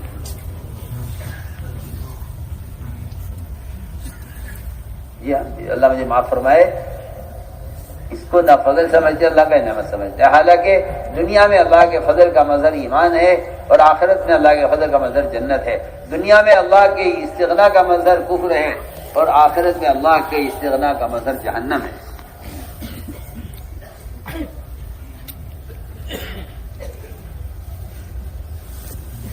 تو ہم یہ بات عرض کر رہے تھے کہ اسلام وہ زبردستی کا مذہب نہیں ہے۔ اس لیے لوگ سمجھتے ہیں کہ یہ اسلام کے لیے قتال کرتے ہیں، کہ تو قتال کرنے والوں سے قتال ہے، قتال کرنے والوں سے قتال ہے۔ جو تمہاری جان پر یا تمہارے دین پر یا تمہارے مال پر حملہ کریں تم ان کا دفاع کرو۔ اللہ تعالیٰ غریق رحمت کرے مفتی سعید کامل رحمۃ اللہ علیہ کو، فرماتے تھے کہ قتال کیا ہے؟ تمہارے دین کے کام میں رکاوٹ پیدا ہو رہی ہے، ایسا ہے جیسے گاڑی چلتے ہوئے راستے میں پتھر آ جائے راستے میں تو ڈرائیور اتر کر گاڑی سے پتھر کو ہٹا دیتا ہے، راستے میں گاڑی آگے بڑھا لیتا ہے۔ یہ اسلامی گاڑی چل رہی ہے، رکاوٹ پیش آ گئی، ہٹا دو رکاوٹ کو راستے میں۔ ورنہ حضور اکرم صلی اللہ علیہ وسلم کے آپ ایک درخت کے نیچے آرام فرما رہے تھے، دنیا تلوار لٹکائی ہوئی تھی درخت پر، ایک صاحب آئے، ایک دشمن آیا، اس نے تلوار اٹھائی آپ صلی اللہ علیہ وسلم کی اور ہاتھ میں تلوار سنبھال لی، آپ کی آنکھ کھلی، آپ سوئے ہوئے تھے، آپ نے پوچھا کیا ہے؟ کہ اس نے کہا کہ محمد میرا ہاتھ میں تلوار ہے، بتاؤ تمہیں کون بچائے گا؟ میں کہ اللہ بچائے گا۔ اس کا ہاتھ شل ہو گیا، اینٹ گیا ہاتھ، اس کے ہاتھ سے تلوار گر گئی نیچے، آپ نے اٹھائی، فرمایا آپ تمہیں بتاؤ تمہیں مجھ سے کون بچائے گا؟ آپ کا سوال انتقامی نہیں ہے، آپ کا سوال میں نے سنا کہ اب میں آپ کو قتل کروں گا، آپ بتائیے آپ کو میرے علاوہ کون بچا سکتا ہے؟ آپ کا سوال انتقامی نہیں ہے، آپ کا سوال دعوتی سوال ہے کہ میں نے کہا تھا نا تم سے کہ اللہ بچائیں گے، یہ تم نے کہا تھا مجھے آپ کو مجھ سے کون بچائے گا، میں نے کہا تو اللہ بچائیں گے، تم نہیں کو اللہ بچانے والے کیا بات ہے؟ اگر آپ کا سوال انتقامی ہوتا تلوار آپ کے ہاتھ میں تھی نا۔ ایک آدمی دشمن ہے آپ کا، سامنے آپ کو قتل کرے ارادے سے کھڑا ہوا ہے، جو دشمن کو قتل کر دینا چاہیے، لیکن قربان جائے محمد صلی اللہ علیہ وسلم کے اخلاق اور آپ کے احسانات پر کہ آپ صلی اللہ علیہ وسلم کا معاملہ یہ تھا کہ آپ دشمن کے ساتھ وہ معاملہ کرتے تھے جو آپ دوست کے ساتھ معاملہ کر رہے ہیں، بلکہ میں کہتا ہوں بعض روایتیں ایسی ملیں گی کہ آپ کے دشمنوں پر احسان دوستوں سے زیادہ ہے۔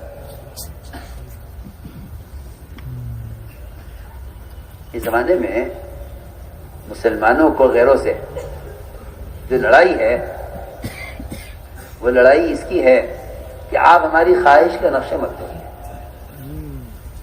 یہ ہے بات اصل۔ اور حقیقت میں آپ کو بتا رہا ہوں، اس کی حقیقت یہ ہے کہ جب مسلمان اللہ کے احکام توڑتا ہے تو پھر اللہ تعالیٰ باطل کو ان مسلمانوں کے نقشے توڑنے کے لیے استعمال کرتے ہیں۔ میں آپ سے بہت کام کی بات کہہ رہا ہوں، یہ بیچارہ روتا رہتا ہے بیٹھا ہوا کہ میں مظلوم ہوں، میں مظلوم ہوں، میں مظلوم ہوں۔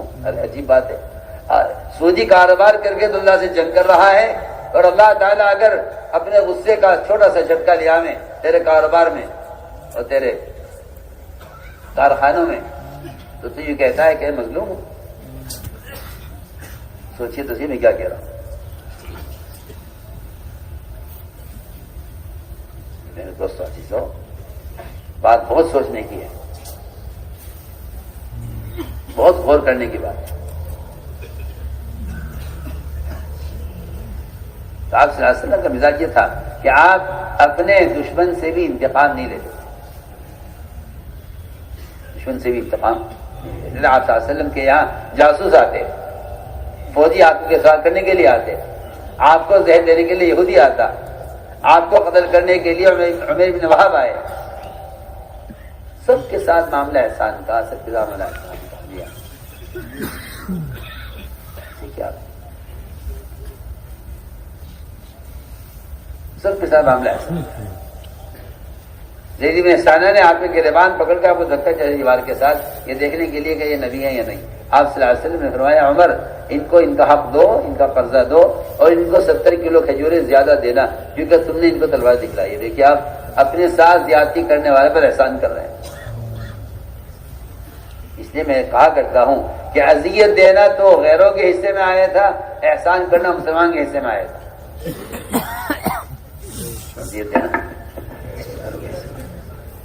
احسان کرنا غیر مضی ہوگا، مسلمان محسن ہوگا. اس احسان سے غیر سمجھیں گے کہ یہ ہمارا بھلا چاہتے ہیں. میں آپ سے بہت بنیادی بات کرتا ہوں. تعصب وہاں ہوتا ہے جہاں احسان نہیں ہوتا. لیکن احسان کی خاصیت ہے کہ احسان تعصب کی آگ کو بجھا دیتا ہے. تو میری بات سمجھ میں آ رہی ہے نہیں آ رہی؟ ہاں، احسان کرنا کیا تعصب کی آگ کو بجھا دیتا ہے. احسان کرنا تعصب کی آگ کو بجھا دیتا ہے. فسادات کیوں ہوتے ہیں؟ فسادات تعصب سے ہوتے ہیں. ورنہ آپ صلی اللہ علیہ وسلم کا عمل دیکھیے کہ آپ ستانے والوں پر احسان کرتے ہیں. تو میں نے عرض کیا کہ آپ صلی اللہ علیہ وسلم نے تلوار نکالی ہاتھ میں، آپ نے تلوار ہاتھ میں لی، فرمایا کیوں سے پر بچائے گا؟ تو اس نے کہا آپ تو بڑے اخلاق والے ہیں اور آپ تو بڑے احسان والے ہیں، آپ تو میرا اچھا معاملہ کیجیے. میں کہ ٹھیک ہے جاؤ، ٹھیک ہے میں تو معاف کر دیا. آپ نے البتہ جاتے جاتے اس سے یہ کہا کہ جو دین میں لے کر آیا ہوں تمہیں اس دین میں رغبت ہے؟ نہیں، میں اپنے دین پر رہوں گا. میں ٹھیک ہے اپنے دین پر رہوں گا، میں اپنے دین پر جاؤ. اس نے کہا جی میں اپنے دین پر رہوں گا، لیکن نہ میں آپ کا مقابلہ کروں گا نہ آپ کا مقابلہ کرنے والوں کی مدد کروں گا، اپنے دین پر رہوں گا. جاؤ. اسلام میں کوئی زبردستی نہیں ہے. لا اکراہ فی الدین، اسلام میں کسی بھی مذہب کے لیے زبردستی نہیں ہے. مسلمان بیچارہ اتنا بے وقوف نکلا کہ اس نے اس آیت کو اپنے لیے سمجھ لیا. جب ایک آدمی کو نماز کے لیے ایک دفعہ سے دوسری مرتبہ کہا جاتا ہے نا تو کہتا ہے مسلمان سے بھائی دین میں زبردستی نہیں ہے، آپ نے مرتبہ کہہ دیا بس کہہ دیا بس. ایسا کیا کتنی بڑی جہالت ہے.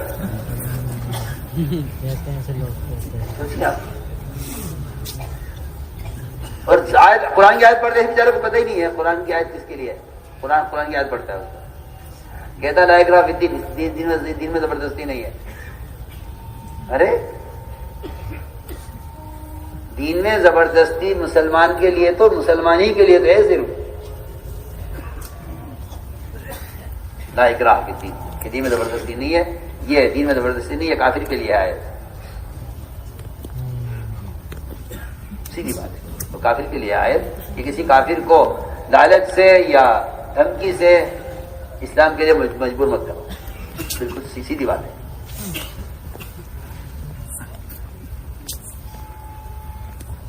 عرض کر چکا ہوں نا، فرعون کو بھی مسلسل میں کہا تھا حل لگا اندازہ کا پاک ہونا چاہتے ہو. لیکن مومن کے لیے تو حکم ہے حدیث میں کہ اس کو نیکی پر بار بار آمادہ کرتے رہیے، بار بار آمادہ کرتے رہیے. تمہارا سگا بھائی اگر 10 دفعہ جائے گا نا، جس کی بیچارے کی عقل میں فطور ہے یا دیوانہ ہے یا بیچارہ معذور ہے یا نابینا ہے، اگر وہ 10 مرتبہ جائے گا کنویں کی طرف تو آپ 10 مرتبہ روکنے جائیں گے اس کو. آپ کہیں گے میں تو آپ کو روک چکا ہوں، آپ باز نہیں آتے. پڑے گا نہیں اس کو. اسے معلوم ہے کہ بیچارے کو خبر نہیں ہے نا. سوچیے آپ چھوڑ دیں گے اس کو اس کے ہاتھ پر؟ نہیں چھوڑ دیں گے. میں مثال دے رہا ہوں کہ جیسے اپنے بھائی کو آپ 10 بار آگ کی طرف کنویں کی طرف جانے سے روکیں گے، اس طرح میں کہتا ہوں 100 بار مسلمان کو گناہ کی طرف جانے سے روکا جائے گا. اور اگر کوئی یہ کہہ دے جواب میں کہ میاں آپ اپنا فکر کیجئے، ہمیں چھوڑیے، ہمارے حال پر اپنا فکر کیجئے، تو عبداللہ مسعود فرماتے ہیں کہ جو آدمی کسی ٹوکنے والے کو کہہ دے کہ آپ اپنا فکر کریں کہ یہ تمام گناہوں میں سب سے بڑا گناہ ہے، اور یہ عام عادت ہے لوگوں کی، آپ اپنا فکر کیجئے نا، آپ کو میری کیا فکر ہے؟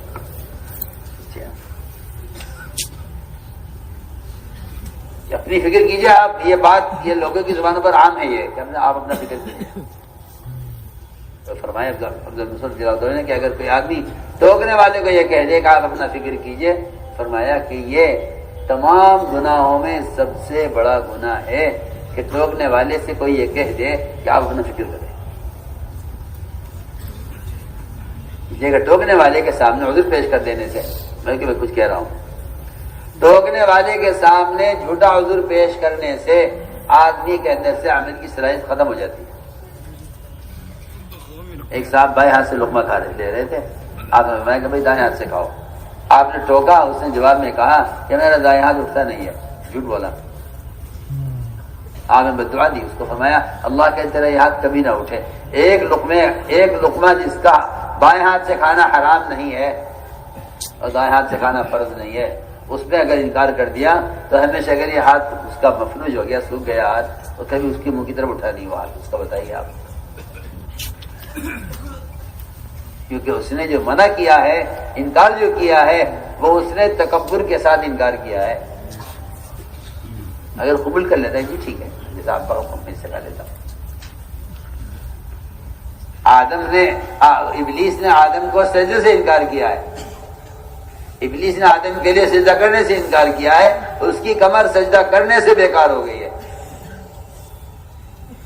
اس کے مقابلے میں ایک شخص نے صرف دائیں ہاتھ سے لقمہ لینے سے انکار کیا ہے، اس کا دائیں ہاتھ بیکار ہو گیا۔ آپ پڑھیے گا دونوں جگہ مامن الکبر، وہاں شیطان کو سجدے سے روکا ہے تکبر نے، یہاں اس کو لقمہ لینے سے روکا ہے تکبر نے، دونوں کو اللہ نے دونوں سے عمل کی صلاحیت دونوں سے سلب کر لی، چھین لی۔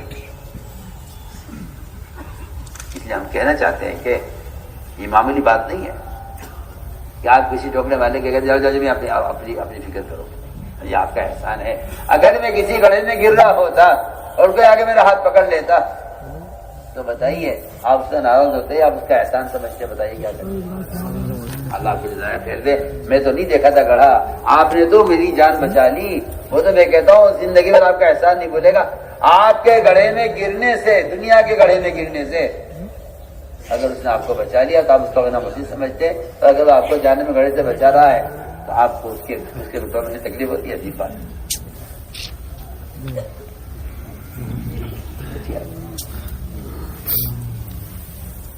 اس لیے ہم نے عرض کیا کہ اسلام وہ تو ایک پیار محبت کے ساتھ ایک پیغام ہے ساری انسانیت کے لیے۔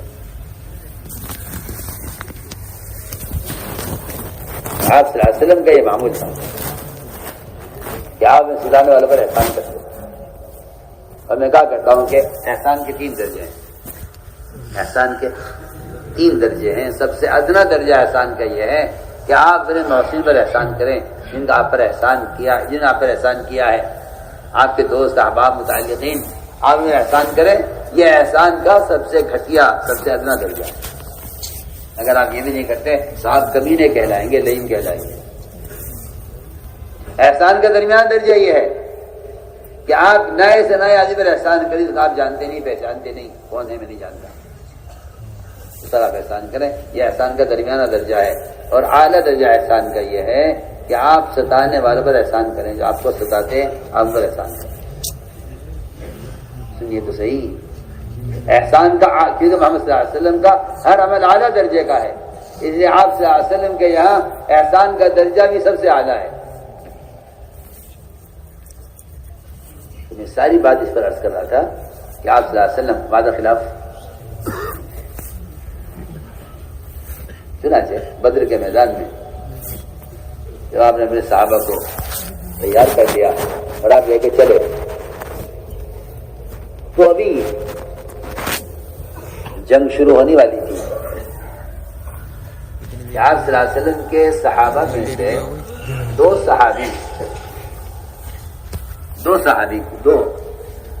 صحابہ کو مشرکین نے قید کر دیا، سنیے بہت مزے کا قصہ ہے.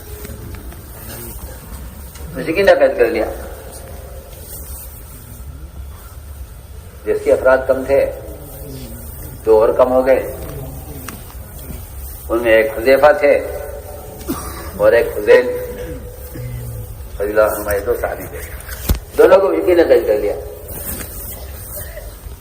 جنگ سے پہلے ہی اب یہ بیچارے پریشان کہ وہاں مسلمان مقابلے پر ہیں اور ہم یہاں قید ہو گئے ہیں، ہم کیسے جائیں میدان میں.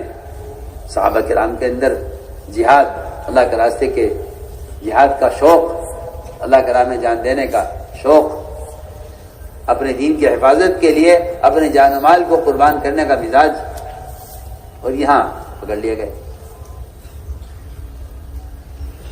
ان دونوں نے ترکیب یہ لڑائی کہ بھئی لڑائی تو دھوکے کا نام ہے، الحرب خدعہ. انہوں نے ترکیب یہ لڑائی کہ انہوں نے مشرکین سے یہ کہا کہ دیکھو ہم آپ سے وعدہ کرتے ہیں، اگر آپ ہمیں چھوڑ دو تو ہم آپ سے لڑیں گے بھی نہیں، اور کوئی آپ سے اگر لڑے گا بھی تو ہم اس کا ساتھ نہیں دیں گے، مگر آپ ہمیں چھوڑ.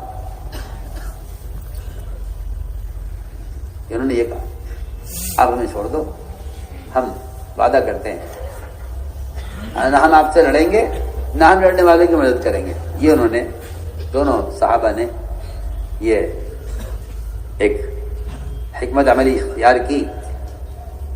اس زمانے میں مشرک بھی اس بات کا پورا یقین رکھتا تھا کہ مسلمان وعدہ خلاف نہیں ہو سکتا. یہ تو صحیح آپ غیر مسلم کو بھی یقین تھا کہ مسلمان وعدہ خلاف نہیں ہو سکتا. ان مشرکین نے ان دونوں کو چھوڑ دیا کہ بھائی دیکھو یہ وعدہ کر رہے ہیں، چھوڑ دیں. ان کی بات کا یقین کرنا چاہیے، کر کے چھوڑ دیا انہوں نے. یہ وہاں سے نکلے، بڑے خوشی وہاں پہنچے. آپ نے پوچھا تم دونوں کہاں رہ گئے تھے؟ اس کے اصل ہمارے ساتھ یہ حادثہ ہوا کہ ہمیں مشرکین نے قید کر لیا تھا، ہم اب چھوٹ کر آئے. کیسے چھوٹ گئے تم ان کے ہاتھ سے؟ کہ جی ہم نے ان سے یہ کہہ دیا تھا کہ ہم تم سے وعدہ کرتے ہیں کہ نہ ہم تمہارے اس سے لڑیں گے نہ تمہارے سے لڑنے والوں کا ساتھ دیں گے. انہوں نے ہماری اس بات پر ہمیں چھوڑ دیا، ہم آگے. تو میں ٹھیک ہے تم دونوں یہاں بیٹھ جاؤ اور تم غزوہ بدر میں شریک نہیں ہوگے دونوں. ایک آدمی کی ضرورت ہے، ایک آدمی قیمتی ہے. مزید ان کے اندر بدر کے میدان میں لڑنے کا شوق ہے. اسماء بدریین، اللہ اکبر، سب سے افضل ترین صحابہ ہیں اہل بدر. اللہ نے کسی کے بارے میں نہیں کہا کہ جو چاہو کرتے رہو، اللہ تمہیں معاف کر چکے ہیں، تم پر مغفرت کی مہر لگ چکی ہے. لیکن دونوں کو فرمایا یہاں بیٹھ جاؤ. بہت روئے وہ دونوں، کہا یا رسول اللہ اجازت دے دیجیے، ہم تو جان چھڑانے کے لیے کہہ کر آئے تھے. فرمایا کہ نہیں، مسلمان وعدہ خلافی نہیں کرتا. تم نے اگر مشرکین سے وعدہ کر لیا ہے تو تمہیں وعدہ پورا کرنا چاہیے. آپ سوچیں، صحیح دشمن سے وعدہ کیا ہے اپنی جان بچانے کے لیے.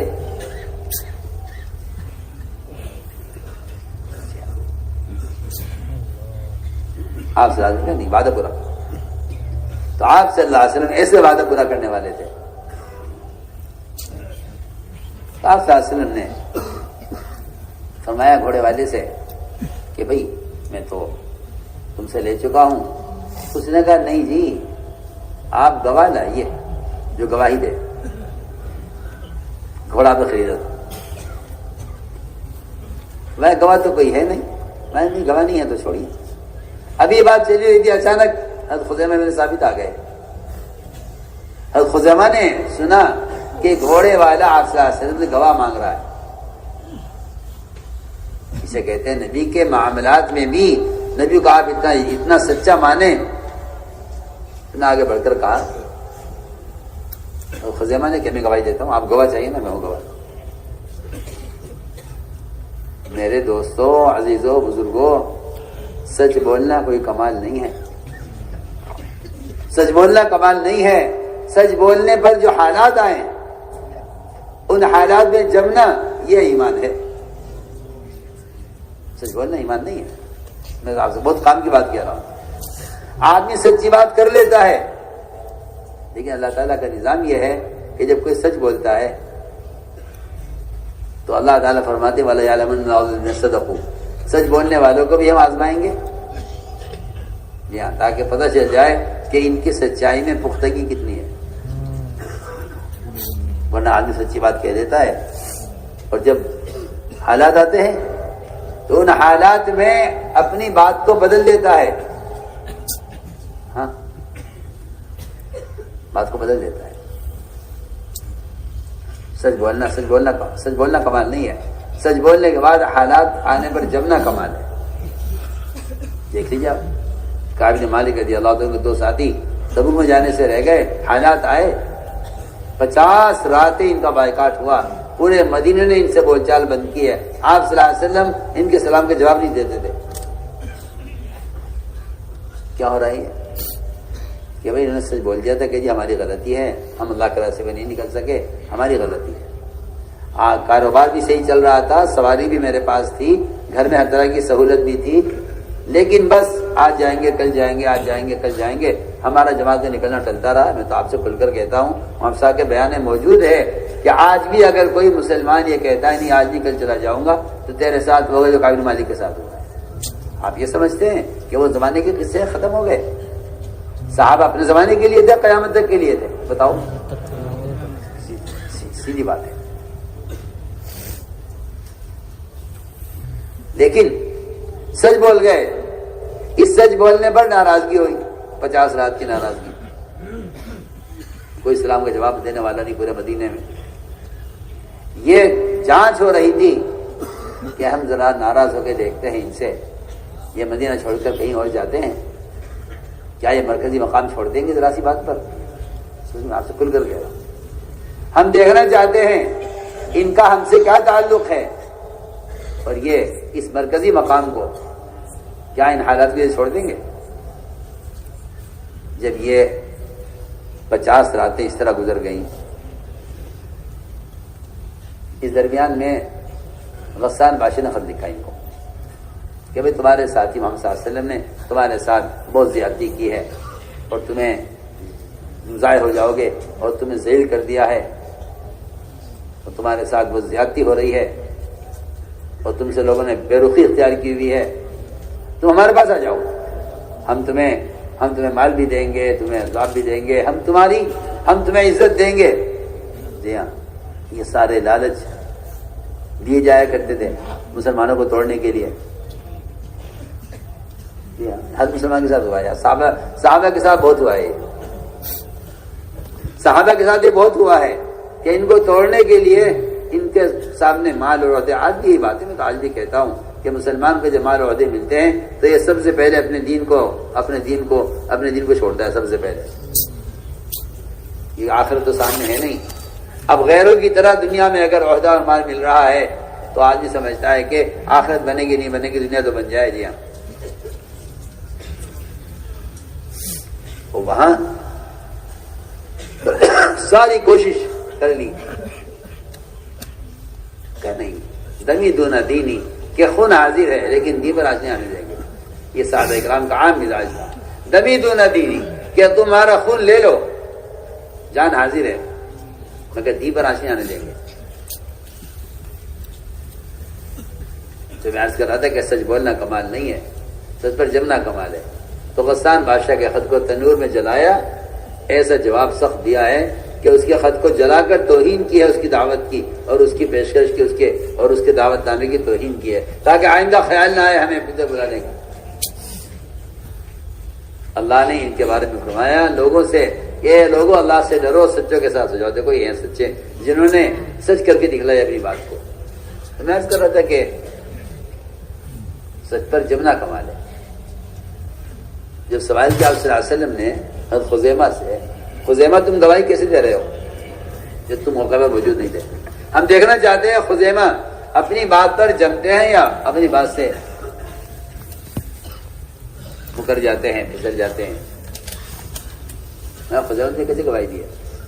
عرض کی رسول اللہ، میں گواہی کیسے نہ دوں؟ میرا موقع پہ ہونا یا نہ ہونا اس کا تصدیق، آپ کی بات کو کی تصدیق کرنے سے اس کی کیا تعلق ہے؟ آپ سوال کر رہے گھوڑے کے بارے میں، آپ نے ہمیں اللہ کے وجود کی خبر دی، ہمیں اللہ کو نہیں دیکھا، آپ نے ہمیں جنت خبر دی، جنت کو نہیں دیکھا، آپ نے غیبی سارا نظام ہمیں بتایا، ہم کہیں آپ کے ساتھ نہیں تھے، ہم بڑی بڑی چیزوں کے بارے میں آپ کی بات پر یقین کر کے تصدیق کر رہے ہیں، جو ذات اتنے بڑی چیزوں کے بارے میں جھوٹ نہ کہے، اسے گھوڑے کے لیے گواہ کیوں نہیں؟ کیا ضرورت ہے؟ میں بغیر موجود ہوئے گواہی دیتا ہوں۔ آپ نے فرمایا خزیمہ سچا آدمی ہے، اس کی گواہی 2 کے برابر مانی جائے۔ آپ نے فرمایا خزیمہ کی گواہی، خزیمہ کی گواہی 2 کے برابر۔ میں عرض کرنا چاہتا تھا کہ سچ بولنا کمال نہیں ہے، سچ پر جمنا کمال ہے۔ تو میرے عزیز دوستو بزرگو، سب سے بنیادی سبق ہمارا یہ ہے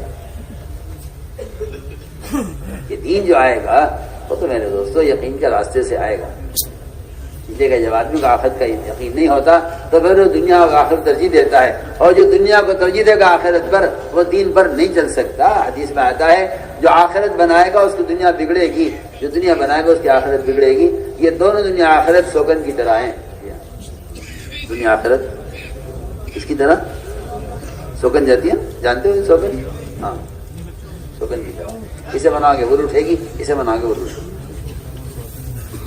اس سے محبت کرو گے وہ ناراض، اس سے محبت کرو گے ناراض۔ کوئی ایسا دکھا نہیں سکتا کہ 2 بیویاں دونوں خوش ہو، برابر نہیں ہو سکتا، اس لیے کہ محبت تقسیم نہیں ہو سکتی۔ مال تقسیم ہو سکتا ہے، مکان تقسیم ہو سکتا ہے، میں کہتا ہوں ایام تقسیم ہو سکتے ہیں، محبت بھی تقسیم ہو سکتی ہے۔ بہت بنیادی بات آپ سے کہہ رہا ہوں، آپ اگر یہ چاہیں کہ آپ محبت تقسیم کر لیں، 2 بیویوں کی جمع نہیں کر سکتے، تم دنیا آخرت میں محبت کیسے تقسیم کر لو گے؟ بتاؤ، سوچو۔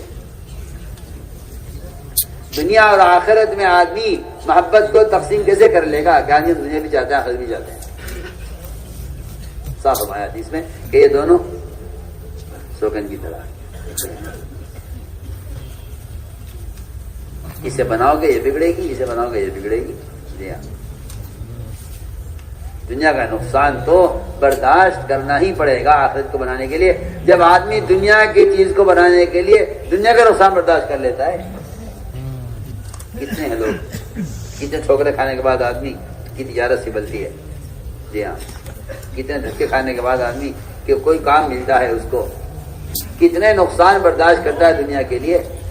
اس ختم ہونے والی دنیا کے نقصان برداشت کرنے کہتا ہے دنیا میں تو حالات آئے کرتے ہیں میاں، چلتے رہو دیکھو کبھی نہ کبھی حالات بدلیں گے۔ جی ہاں، آخرت کے بارے میں جو ابدی ہے اس کے بارے میں کہتا ہے کہ نہیں، اگر میری دنیا بگڑتی ہے تو میں آخرت چھوڑ دوں گا۔ یہ باقی کو چھوڑ رہا ہے افانی کے لیے، فنا ہونے والی دنیا کے لیے آخرت کو چھوڑ رہا ہے۔ تو میں نے عرض کیا کہ بات اس لیے ہے کہ جب یقین غیب کا ہوتا ہے تو پھر آدمی کے لیے دنیا کی شکلوں میں مقابلہ کرنا آسان ہو جاتا ہے کہ آخرت سامنے ہے۔ تو میں نے عرض کیا کہ ایمان کی اس طرح اپنی علامتیں ہیں۔ اس لیے میرے دوستوں حضور اکرم صلی اللہ علیہ وسلم نے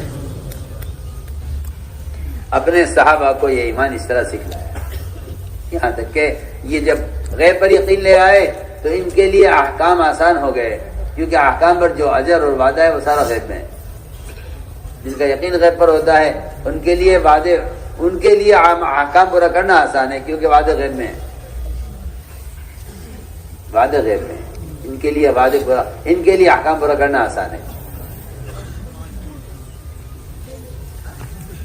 اگر مالک مزدور سے کہہ دے کوئی یہ تمہارے مزدوری ہے 5000 روپے، تو وہ مزدور ہر پھاوڑے پر، ہر مشقت پر، ہر تکلیف دہ چیز کو برداشت کر لے گا، اس کے سامنے 5000 روپے ہیں، وہ کسی بات کا انکار نہیں کرے گا۔ اسے معلوم ہے کہ اگر میں نے ایک کام کا انکار کر دیا تو یہ میرے 5000 روپے خطرے میں چلے جائیں گے۔ میں کہتا ہوں بالکل اسی طرح بندہ بھی اللہ تعالی کا مزدور ہے۔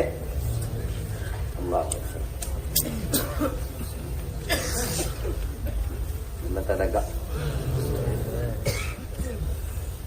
اگر وعدے پورا کرانے چاہتے ہو تو حکم پورا، اس لیے حضور اکرم صلی اللہ علیہ وسلم نے یہ ایمان بالغیب سکھلا کر آخرت کا اتنا فکر پیدا کر دیا تھا امت میں کہ وہ ایک کام بھی حکم سے ہٹا ہوا کرنے کو میں نقصان سمجھتے تھے ہمیشہ کا. اس لیے میں نے عرض کیا کہ جب ایمان بالغیب آ جاتا ہے تو پھر یہ ایمان دل میں چھپ نہیں سکتا. یہ جو آج کل لوگوں نے ایک جہالت اور ایک بے وقوفی کی بات پھیلائی ہوئی ہے جس میں بہت سے مسلمان مبتلا ہو گئے ہیں کہ بھائی ایمان تو دل کی چیز ہے, کسی کے ظاہر کو مت دیکھو. ایمان ہاں ظاہر کو مت دیکھو. جی ہاں, آپ کو اللہ مجھے معاف فرمائے, ایسے لوگ آپ کو ملیں گے, سن ادھر دیکھو, ایسے لوگ آپ کو ملیں گے جی ہاں کہ جن کا ظاہر حلیہ سارا کفر سے ملتا ہے. صاف بات ہے, میں آپ سے کھل کر کہہ رہا ہوں.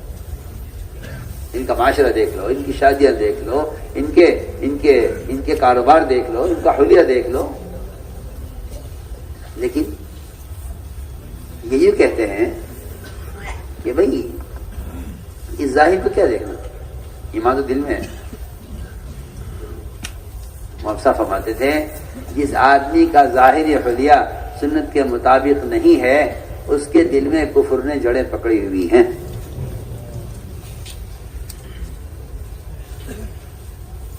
اس کے دل میں کفر نے,